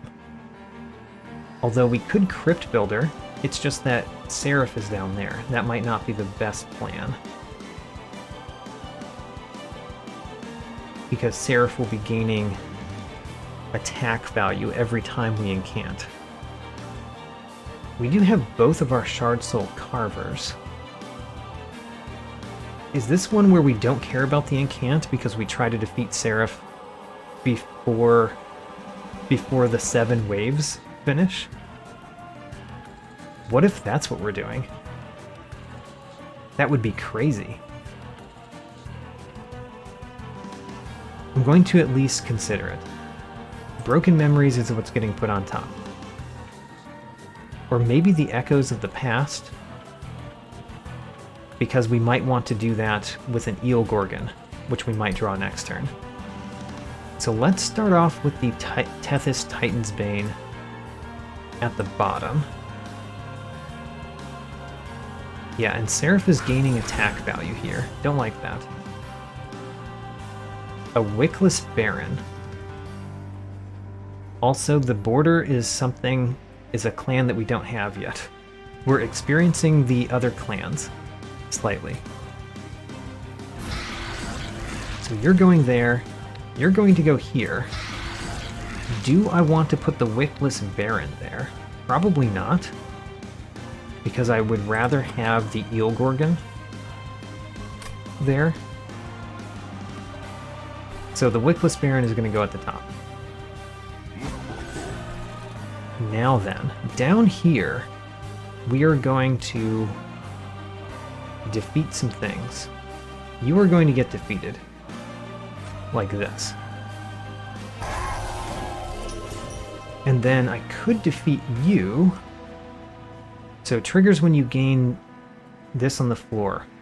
Ooh. I'm thinking of hitting Seraph with this, but the fact that we have Slay on this makes me want to defeat this one anyway. Oh, Seraph attacks every turn. Ooh, this was a bad plan. Oh, this was a terrible plan. Seraph attacks every turn. Well, I have made some mistakes. Because Seraph is already dealing 33 damage every turn. Whoops. Now, we're going to play this every turn. We're going to play this pretty often. We've got our Eel Gorgon.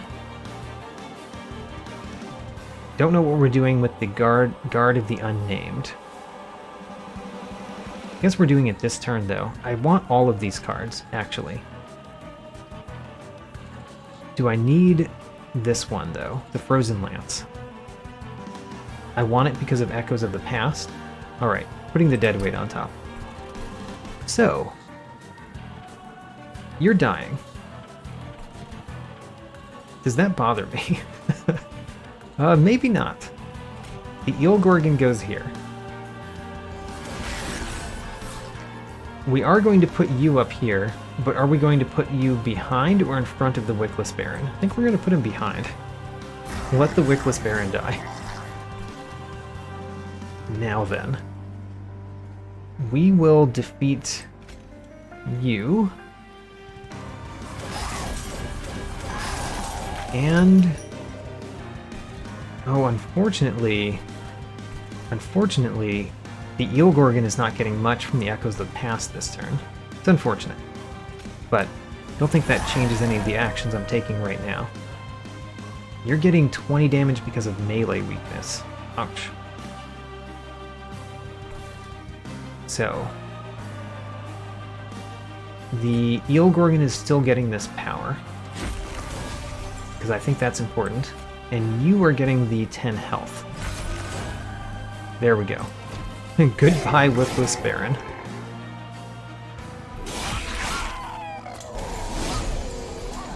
Now, where are you going? You're going here. What do I want to play this turn? So, in particular, I'm not going to be playing anything where Seraph is this time. I've learned my lesson. Revenge of the Dam will be played every turn. Hosting Kin. Hosting Kin could be played at the top.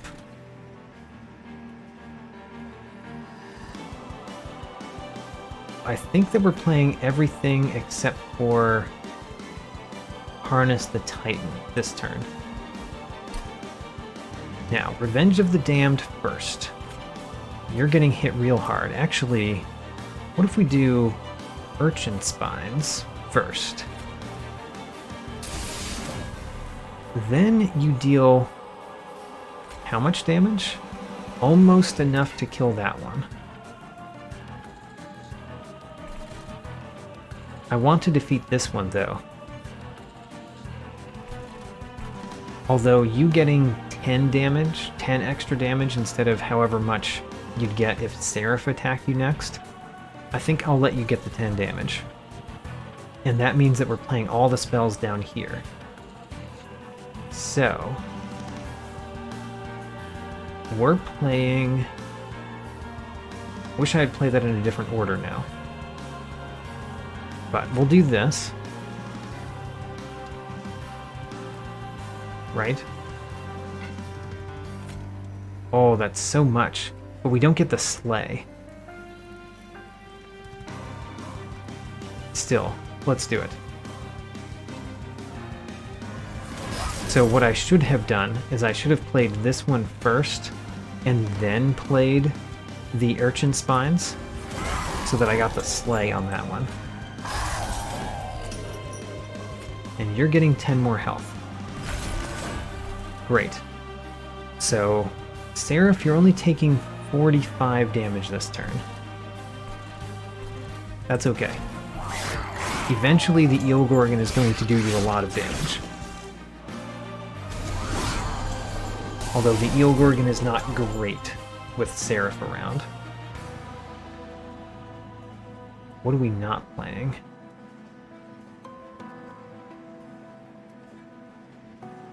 Maybe the Titan's Tooth? Yeah, let's not play the Titan's Tooth this turn. Nope, I meant Titan's Tooth. So again, you getting 20 damage is not the worst. You dying is terrible. Oh no. But if I play anything up here, Seraph is going to gain... Oh. Seraph is going to gain 1 attack if I play a spell. You gain 3 armor if I play a spell. So I can play 1 spell up here and you survive. In that case, let's play 1 spell up here. This one. You do not die. I think it's good that your melee weakness gets used on a 10 attack. And then we're going to use the Bounding Echoes down here. We're going to play a Nexus Spike. Yes, Nexus Spike on the front one. Ooh, wait a minute. Mollusk Mage, of course. Then we play... Oh, that doesn't kill it.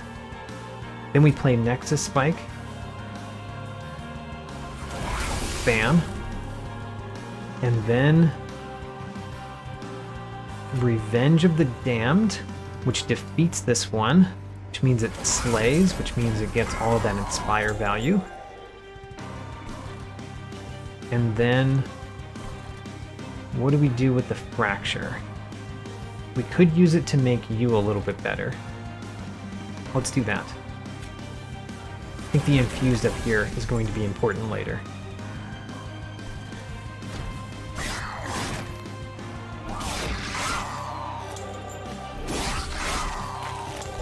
Alright, Seraph the Patient. I feel like I've made some mistakes, but we're still taking you out. We definitely don't need this turn. I like the Titan's Tooth down here.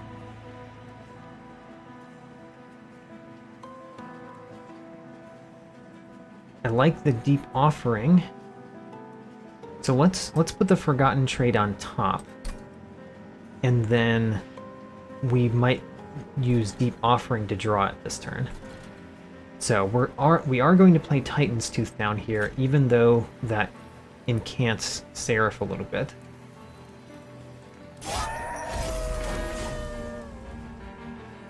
And then you're getting 66 damage because of the melee weakness. Melee weakness is real bad.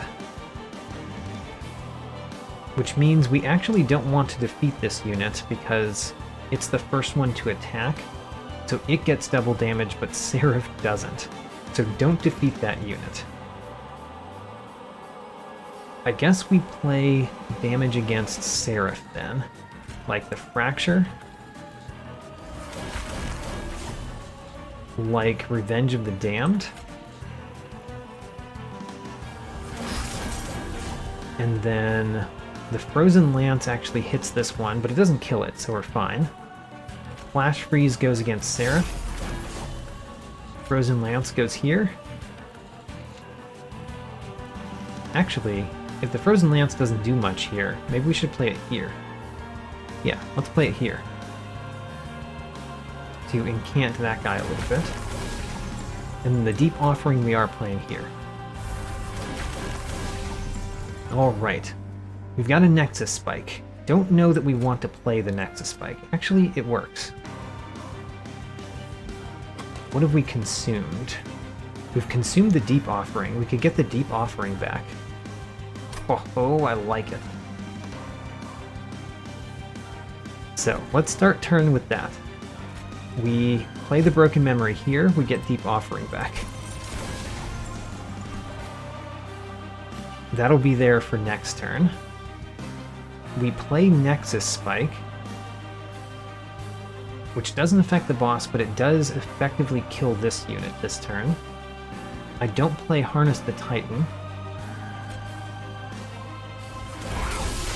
There we go.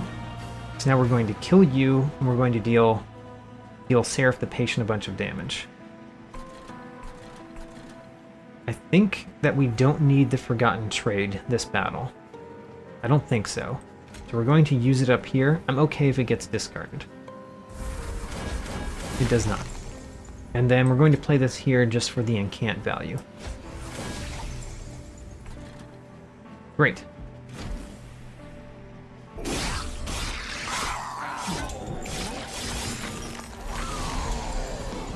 I have been dealing damage to Seraph. Ooh. Our guy's gonna die. Is there something I should do against that? I'm not sure. There's no way we can save that guy.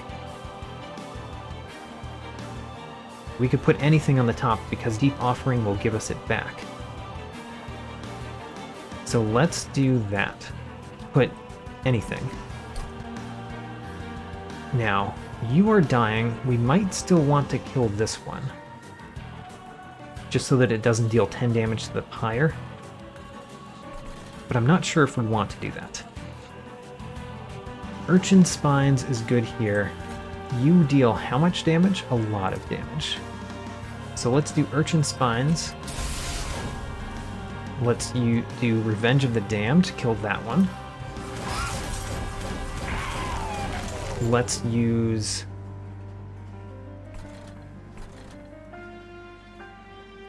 the Echo Infusion here. Let's use Frozen Lance to kill this one. And then let's use Echoes of the Past here on the Gorgon. And then the Deep Offering I'm going to play on the second floor. We now have Crypt Builder. So we could... What do I do? Not sure. What do we want on top of our deck? That's another question. Hosting Kin, maybe? Or we could not play the Broken Memories this turn? Well, anyway, what we're going to do is we're going to play a lot of cards. We're going to play this one here to incant that a little bit. We're going to play this one down here, which does nothing except the incant. Crypt Builder also only does the incant. Echo Infusion gives 10 health. And the Broken Memories, I think we save it for later. But I don't know that I care about any of those. I'm sad that the Guard of the Unnamed is dying. And I'm sad that our Pyre is going to take 10 damage. Everything else there was pretty nice.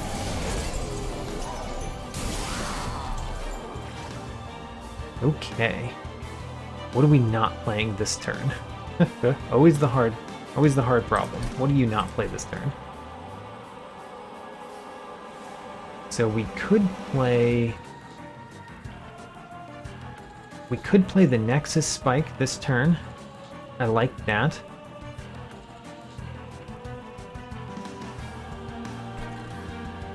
We could do a whole bunch on this floor this turn, which would mean that Seraph kills this unit, which is fated to happen, but the Gorgon could do a ton of damage to Seraph, maybe.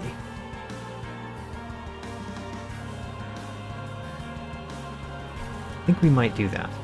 Seraph is killing you.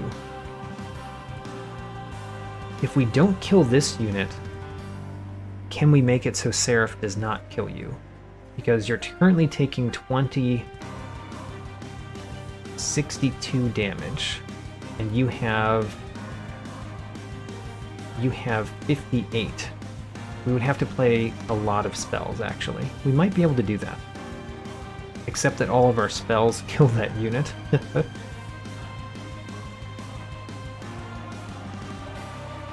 don't know if we're going to be able to do that. Not and also do things down here. So, what's least important right now this turn? Ooh, the Echo Infusion could save you. Okay, the Echo Infusion is staying in the hand, and I think a Frozen Lance. This Frozen Lance is going at the bottom. Or on the top, I mean. Okay, step 1.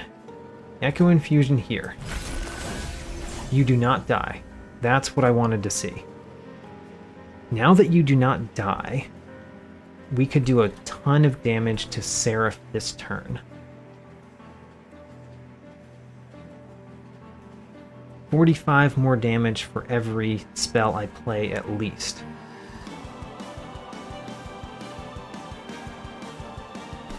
Down here, do we need to do anything? I would like to kill this one. Not something we can easily do. The Nexus Spike is going down here no matter what.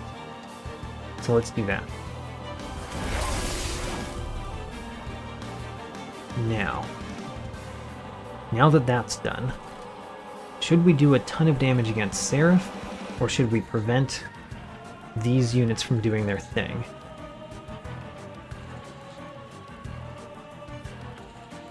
So we could defeat this one right here with the Revenge of the Damned and use Flash Freeze on Seraph. The Frozen Lance is going to go here. Might as well do that one.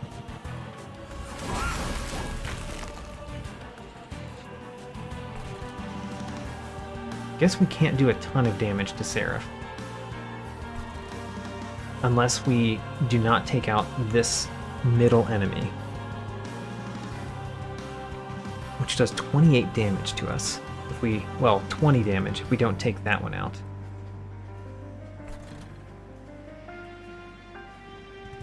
$20 damage in order to deal what's effectively like a couple hundred damage to Seraph. Let's do a couple hundred damage to Seraph. So, hit you hard. Bam. Hit you hard again. Alright, we're doing a couple hundred damage to Seraph. I don't know if that was a good plan, but it was the plan I decided to do.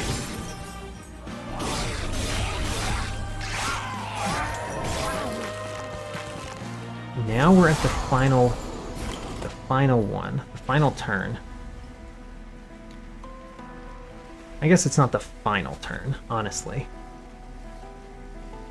We aren't even getting to Seraph here. That's unfortunate. We need to do something about that. I want to use the Echoes of the Past this turn. I want to use the Revenge of the Damned this turn. How much do I care about the Frozen Lance? Not much. Okay, put the Frozen Lance on top. So then, as it stands right now, you die before you even get a chance to attack, I think. Or maybe you attack once. We can change that with Revenge of the Damned on this one.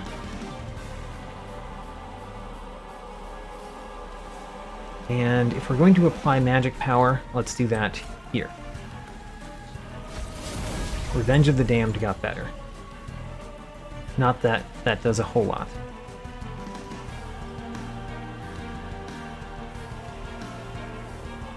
Let's start with this. We're definitely doing that.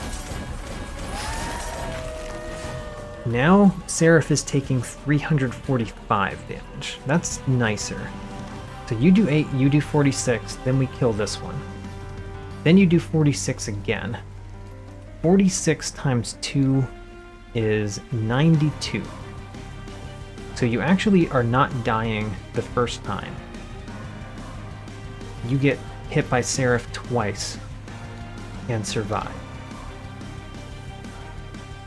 Nice. That means that if I give you a little bit more health, it does not help you at all. Good to know. I do want to do the Fracture on Seraph, but honestly that doesn't do a whole lot. So do we do anything down here? I mean, Echoes of the Past. Don't know what to do with the Echo Infusion, though. Echoes of the Past we do down here on our backmost unit so that it does more damage. We play Fracture on Seraph. And then we play Echoes of the Past on you. And then we do 505 damage to Seraph. I'm a little bit worried that I'm not going to win. But my Eel Gorgon is the plan. My Eel Gorgon is what I'm trying to win with.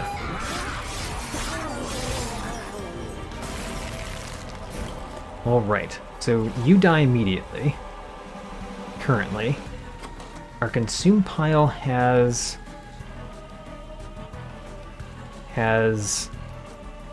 creatures in it. You can't play those creatures this turn, though.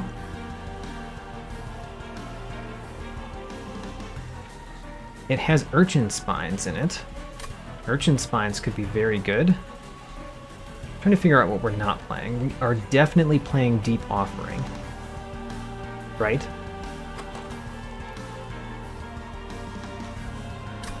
If we're playing Deep Offering, then I probably want to get back the Forgotten Trade. So what am I not playing again? Does the Echo Infusion... It doesn't help the first time through. So that's the plan. It doesn't help the first time through. Nexus Spike doesn't affect bosses, so that's not doing anything for us. Oh, I should have put the Crypt Builder on top. Huge mistake. Yeah, should have put the Crypt Builder on top.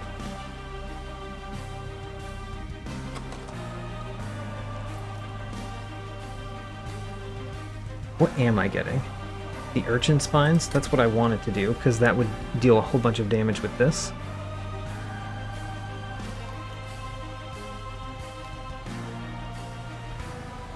The Urchin Spines also cost 0, which is important. Alright, Broken Memories. Urchin Spines. Or we could do Forgotten Trade so that we can play the Crypt Builder. That might be better. Forgotten Trade could play the Crypt Builder, right? Yeah, because we play Revenge of the Damned, Frozen Lance, Nexus Spike, and then we play Forgotten Trade.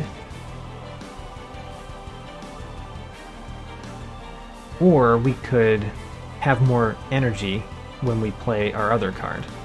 Let's do that instead. Urchin Spines. Goes on top. Does not affect this. Right. Forgot that again. Oh man, making several mistakes here. Anyway, we're going to do a Frozen Lance and Revenge of the Damned. Frozen Lance. And then we do Deep Offering.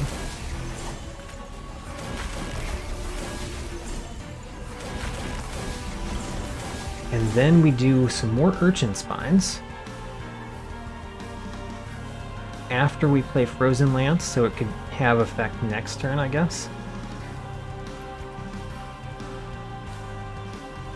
We start off with Fracture. And then we do Frozen Lance. And then we do Urchin Spines.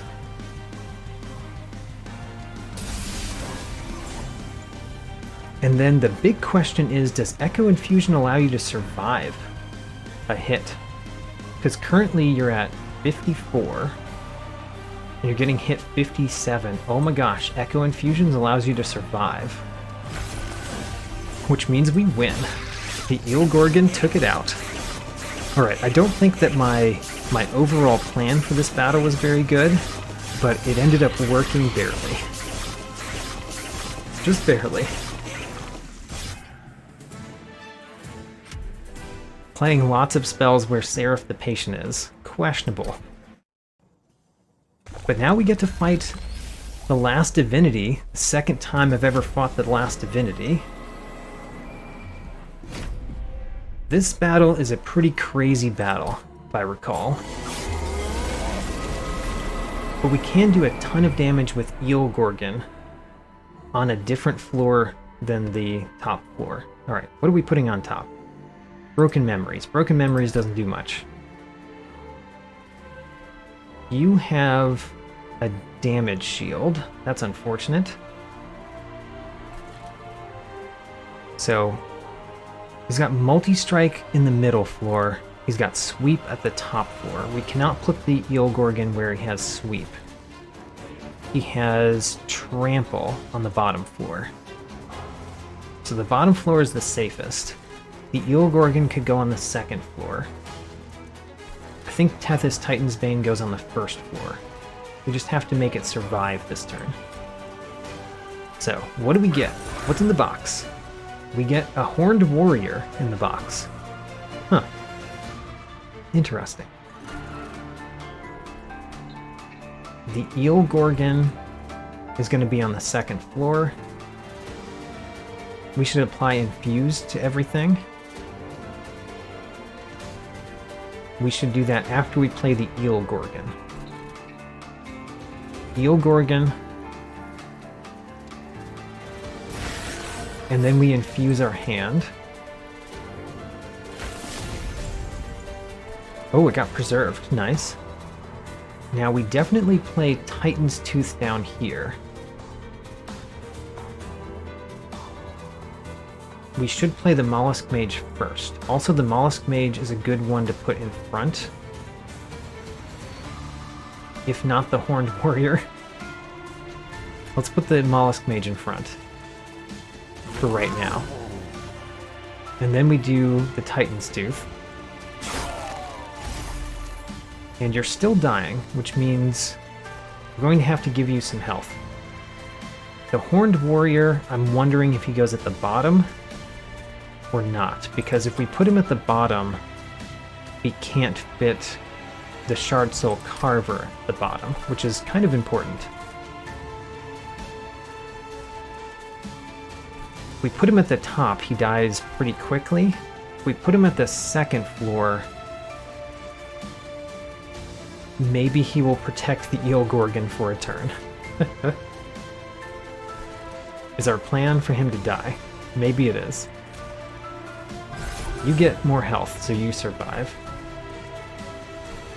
Horned Warrior could probably go at the top and just deal a couple hundred damage to the Last Divinity before he dies. Sure. I think that was not the best first turn, but it is a first turn.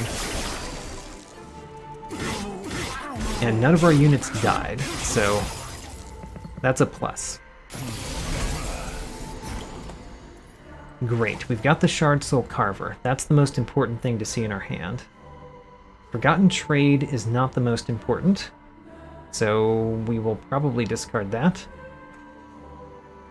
However, maybe we put the Broken Memories on top, because there's nothing that's going to be in the consume pile that we want. Okay, now, this is where the Shard Soul Carvers come out to play. So one Shard Soul Carver goes here. One Shard Soul Carver goes here.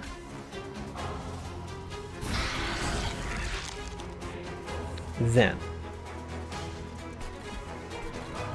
what do? We can play this just to get rid of it. Kind of like that. Giving our Eel Gorgon a whole bunch of attack is basically my main plan. And then you could go at the top. I think you going at the top is fine. Sure. Go at the top. I think I should have put him at the back. Oh well, that was a mistake. The Eel Gorgon getting lots of attack happens by playing this card. And then this one. We don't need to play that down here, right? Not really. I want to take out that one, though. Guess we'll get there eventually. For now, we're playing this. So that we can play Echoes of the Past here and deal 117 to the boss. On the middle floor. Ooh, you're getting plus 20 on the bottom. The Clipped Shaman is healing you. Oh no. Didn't notice that.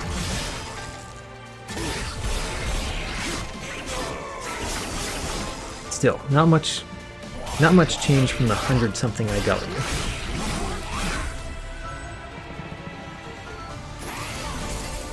The middle floor is a problem. Revenge of the Damned is great. Deep Offering is good. I guess the Fracture is probably the least important. Although we could put Echo Infusion on top. Frozen Lance is what's there. Let's put Echo Infusion on top. Because we're planning to play Deep Offering, and Echo Infusion is just as good in the second turn as it is in the first. So, Revenge of the Damned has to go here. I think that's a must. There we go. That's important. Next, what's happening down here? Plus 60? How are you getting plus 60? Triggers when a unit dies. Oh, and they're killing all of my units. I see. So, I guess we're doing... Because we're getting back the Frozen Lance. Sure, we're getting back the Frozen Lance. We're applying Reap to you? Maybe? Does it matter which one we apply Reap to? I'm not sure. We are going to play the Broken Memories. And we might as well play it up here, because you get more armor. Or we could do it here because of the Eel Gorgon. Yeah. Don't really know where I want the Fracture to go. Let's put it on the second one. Applying 5 magic power might not be any important in any way. Let's definitely play the Urchin Spines. And then we play Deep Offering. Alright, we should have played that other one. I wasn't sure though. Now, Frozen Lance defeats the first one here. That's important. That makes him do a lot less damage. The Crypt Builder is also good here. Do I care about anything that's happening on the second floor? Not particularly. So the Nexus Spike is very good. Let's do that next. And then the Crypt Builder.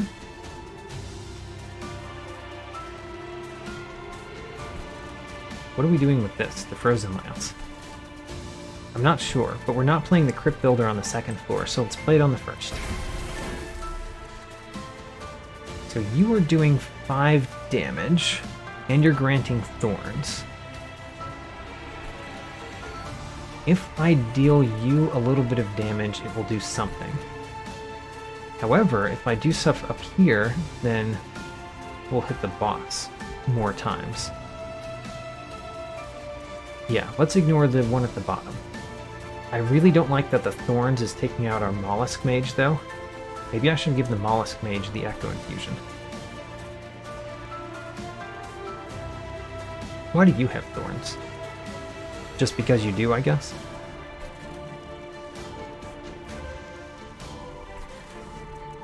We might have to let the Mollusk Mage go.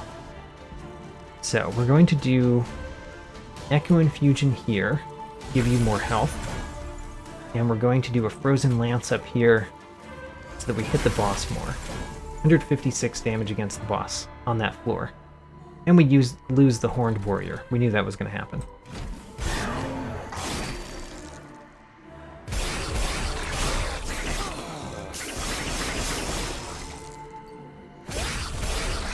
So, the real question for me is, can we do enough damage to Mr. Boss Man that things go well for us? The flash freeze is not very important this turn, and it might be very important next turn. So let's get rid of the flash freeze, or, you know, put it on top. You are doing very little to us, but I think we should do a Nexus Spike on you.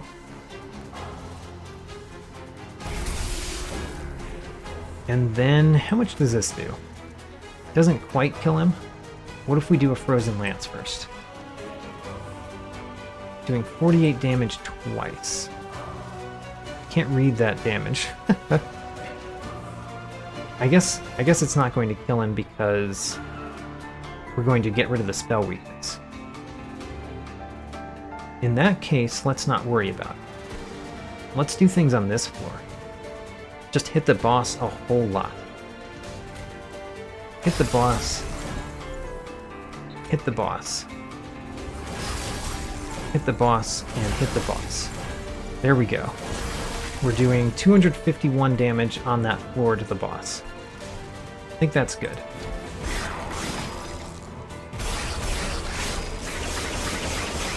Just need to keep hitting the boss before the relentless phase happens. Now you are dying this turn. In fact, a lot of you are dying this turn. We do not need this one this turn. Next turn, I would like the Deep Offering back.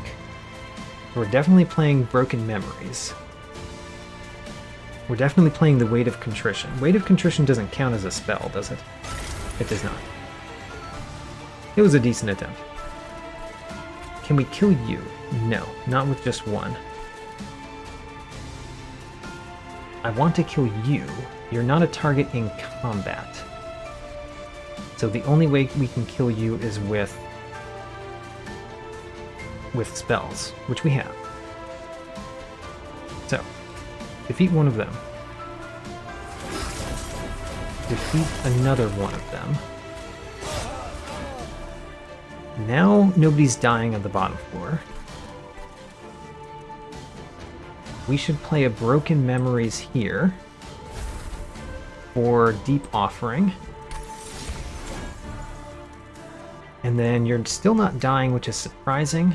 We're going to give some more health here, which could cause you to die. Nope, not yet. Crypt Builder takes out you. And we're doing sadly only 100 damage to the boss this turn.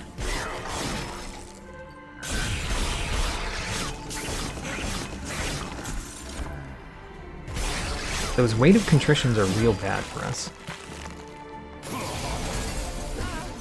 At least we get to play them every turn. So, what do we not need? We could play the Forgotten Trade this turn in order to just up the spell count. I think we definitely need Titan's Tooth. We do not need this one this turn. Remember, we're playing Deep Offering this turn. So let's start with Titan's Tooth, because that gets rid of the spell shield on all of these. So start there.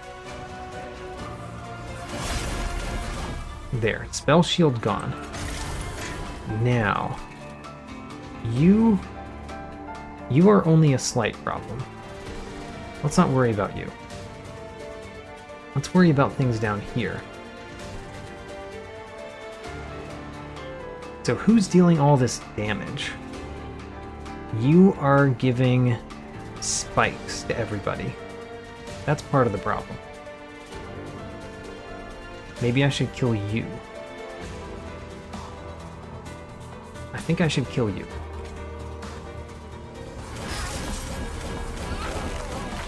There we go. Without the spikes, things are not looking so bad at the bottom.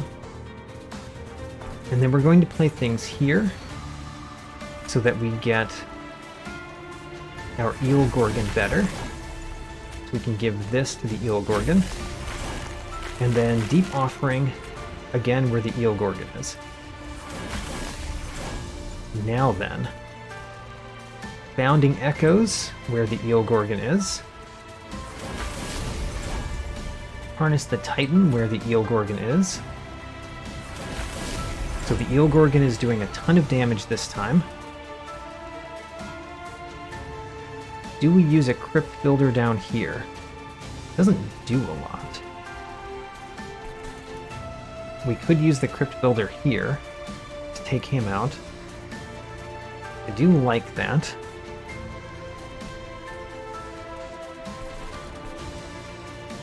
I don't like that you're getting so much damage. I think our bottom units are going to die. And I don't like that. I could prevent some of that by using the Crypt Builder to take this one out. If you get to the top, for one, you're dealing an extra 9 damage here, which is pretty significant. And you'd be dealing some damage to the Pyre, and you'd be adding a Weight of Contrition. Alright. The Vengeful Shard, I mean. Or Weight of Contrition. He adds both of them, apparently. He actually adds both of them for different reasons. Ick. Let's use the Crypt Builder up here. And then, there's basically no reason to do anything on this floor unless I want to do the Echo Infusion, which I do. Give you more health. And then the Fracture doesn't do anything down there, so let's do it here. Give our Eel Gorgon another attack. So 571 damage against the boss. That's really good, but I'm worried that we're not winning. We might win, but I'm worried that we're not. Because the bottom floor is about to die. Huh. The bottom floor dies because he has Sweep. Let's hide this so we can consider. Spell Shield 3. Ouch. That hurts. That hurts real bad. And the Sweep kills both of you. That's terrible. We can save one with Echo Infusion. Don't know which one I want to save. Probably the Champion. But Revenge of the Damned can't kill you, which is pretty bad. Do we get rid of Forgotten Trade because it doesn't do much this turn? I think so. So, put that on the top. Nothing too bad is happening here, except for the fact that they're all surviving. The Vengeful Shard is a blight. The Titan's Tooth we can really only do down here. It gets rid of one of the spell shields, which is something. Vengeful Shard, doesn't matter where we play that. This would get rid of 2 spell shields, I think. But we wouldn't get to draw it next turn, which might be important. This could get rid of a spell shield. Or it could make the Gorgon hit twice. How much do I care about the Gorgon hitting twice? I'm not sure. I'm honestly not sure. Revenge of the Damned could be used here. I think that's a good use case of it. Let's do that. And then you die, you survive. You surviving is bad, but it's not as bad as this nonsense. So, we're saving our champion. Unfortunately, the Mollusk Mage dies. That hurts. And then Flash Freeze, I think we might as well use it here to get rid of another spell shield. Because we need those spell shields gone. Alright. We're losing our first unit. That's pretty significant. One of the reasons why I think this one might be fated not to work out.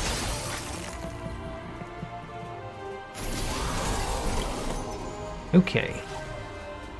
What are we doing? It doesn't really matter too much what we put on the top. I guess Echoes of the Past could be put on the top because it's better later.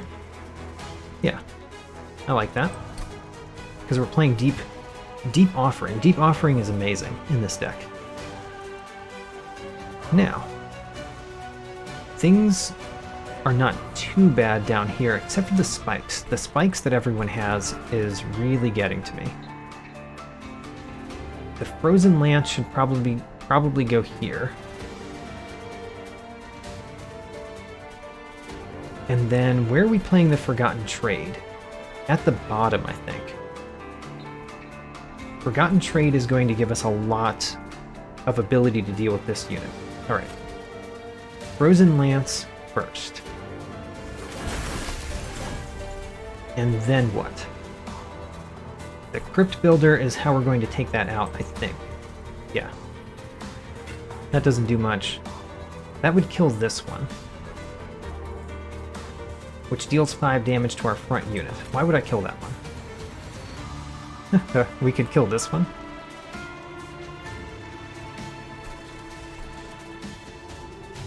Oh, you are killing him. That's unfortunate.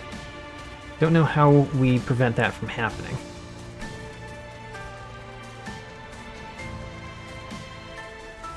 Alright, what am I doing here? Revenge of the Damned on one of these. The back one? The back one is just giving 20 health. That's not very significant. So let's do one of these. Bam. One of those is down. Next. The Frozen Lance should probably go at the bottom. And then the Forgotten Trade goes at the bottom. That gives us a lot of Ember. If we had a smaller deck, the Deep Offering and that Forgotten Trade could keep us going as long as wing clippings allowed it, which I think is kind of cool. You are a problem. I don't like that, but you are more of a problem, I think. Take you out. And then Deep Offering here so the Eel Gorgon does more. Now then, ooh, the Titan's Tooth down here is quite nice. Guess we'll do Bounding Echoes here. Fracture does basically nothing, so let's do it here so it helps the Eel Gorgon. And then the Echoes of the Past is definitely going here. Oh, how about this? The Vengeful Shard is infused. How about that? The Titan's Tooth is going at the bottom, I think. Unless it doesn't help for it to go at the bottom. In which case it's going here. It doesn't do much here. So yeah, let's do it at the bottom. Deal 8 damage, Frostbite 10. I mean, it actually makes it worse at the bottom. Would it allow you to survive? It would allow you to survive. Let's do it up here. Allows you to survive. And then Eel Gorgon, deal tons of damage, plus 66 attack. Alright, 1,000 damage to the boss this turn. Let's go. Our Pyre might be taking damage, but we're taking the Last Divinity out.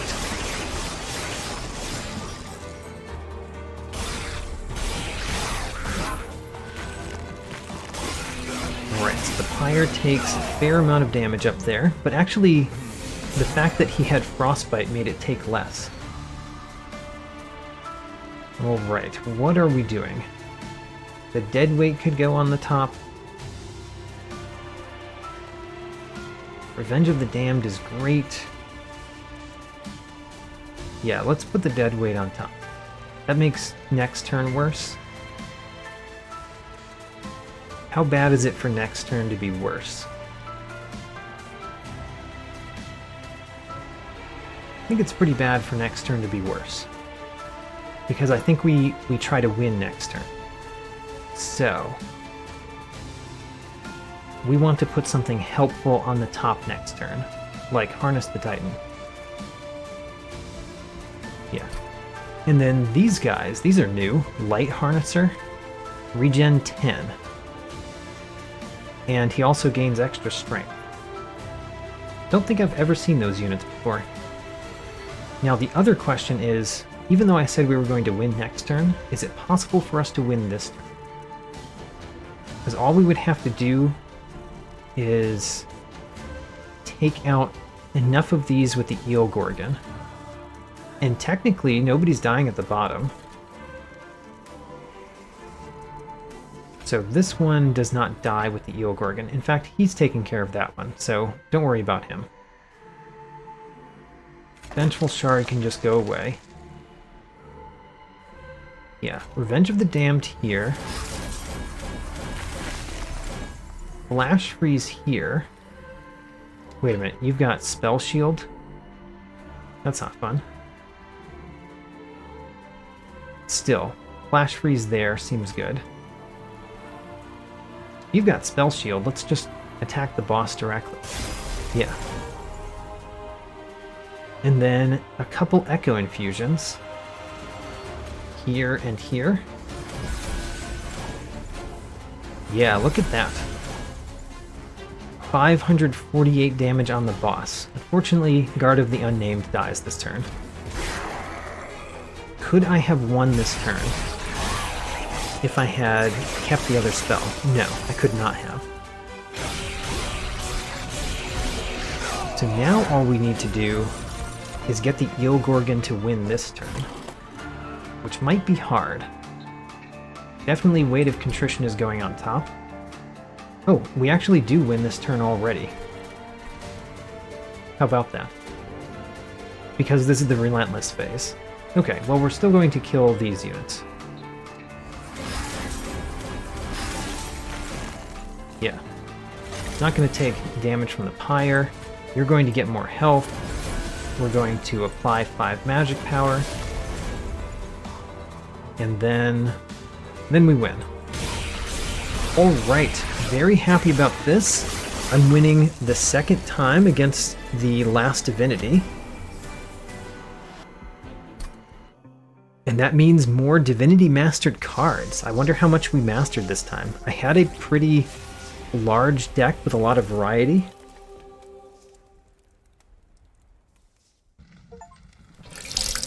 Guardian of the Styx. Reach level 5 on the Stygian Guard. Alright. So, Covenant rank up, 5. Minor battles now have additional enemies. Great. And then, Divine Mastered cards. We mastered 18 cards this time. Divinity mastered 18 cards.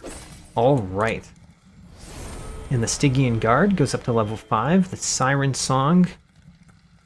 Oh, I actually like that one. Pyre bound, but you ascend enemy units. So you basically you kill them with the Spire. Or with the Pyre. I like it. Totem Fragment. Apply spell weakness 2 to enemy units when they enter the floor below the Pyre room. Also kind of nice. And Soulguard the Martyr. The exiled champion for the Stygian Guard. I like it. And then level 6. Cuddle Hex. End of turn, apply Frozen to a random card in your hand. I mean, fine. Tethys' Scales. 50% chance to apply spell weakness 1 when an enemy unit enters your train. I like that. And the Wurmkin. Why didn't I get an achievement for the Wurmkin getting to level 5? Maybe there isn't one? Total Recall. Consume. Return 3 random spell cards from the discard pile to your hand and apply Consume. That could be quite good, because it brings them into your hand instead of the top of your deck. I like that.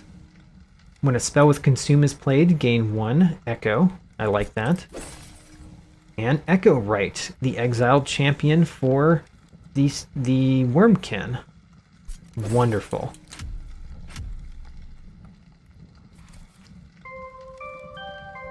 The Stygian Guard goes up. We master a bunch of cards. And we've Divine Mastered a bunch of cards. Great. That looks great. And our new personal record is the highest damage ever dealt by a spell is 1625, which is a little bit better than my previous best. I'm actually surprised by that because I had a run where I was applying spell weakness constantly. But 1625, I don't remember when I did that. When did I do that? Anyway, that's it for this run. Amazing run. Come back next time. In this run, I defeated the Last Divinity my second time ever, which means we've got a Divinity stamp on 18 more cards, 14 of which were also mastered for the first time. All 4 of the clans I have unlocked have made it to level 5 or 6, meaning that I can now play with alternate champions for those clans. Starting on the left, 2 cards I've never played with before, Shard Soul Carver and Eel Gorgon. I had 2 Shard Soul Carvers in my final deck, and both of them had been imprinted with another Shard Soul Carver. The Eel Gorgon I only had 1 of, but it dealt a ton of damage due to my ability to increase its attack and its multi-strike. For artifacts, I am highlighting the wing clippings, which prevented many of my consume cards from being consumed. Also, the Light of Seraph, one of the enhancements, gave me extra space to put all my monsters, and it is the last of the major enhancements to make it to the 10 battle threshold. Finally, for enemies, we have the Light Harnesser and the Master of Light. The Master of Light just makes it to the 10 kill threshold, and 40% of those kills were in this run. The Light Harnesser was a new enemy that I had not encountered before. Every recent run, I wonder if I have now seen all of the possible enemies, but I keep encountering new ones, and the Light Harnesser is the latest of those. My detailed tracking sheet is public, a link to it in the video description. New episodes every Saturday, and thanks for watching.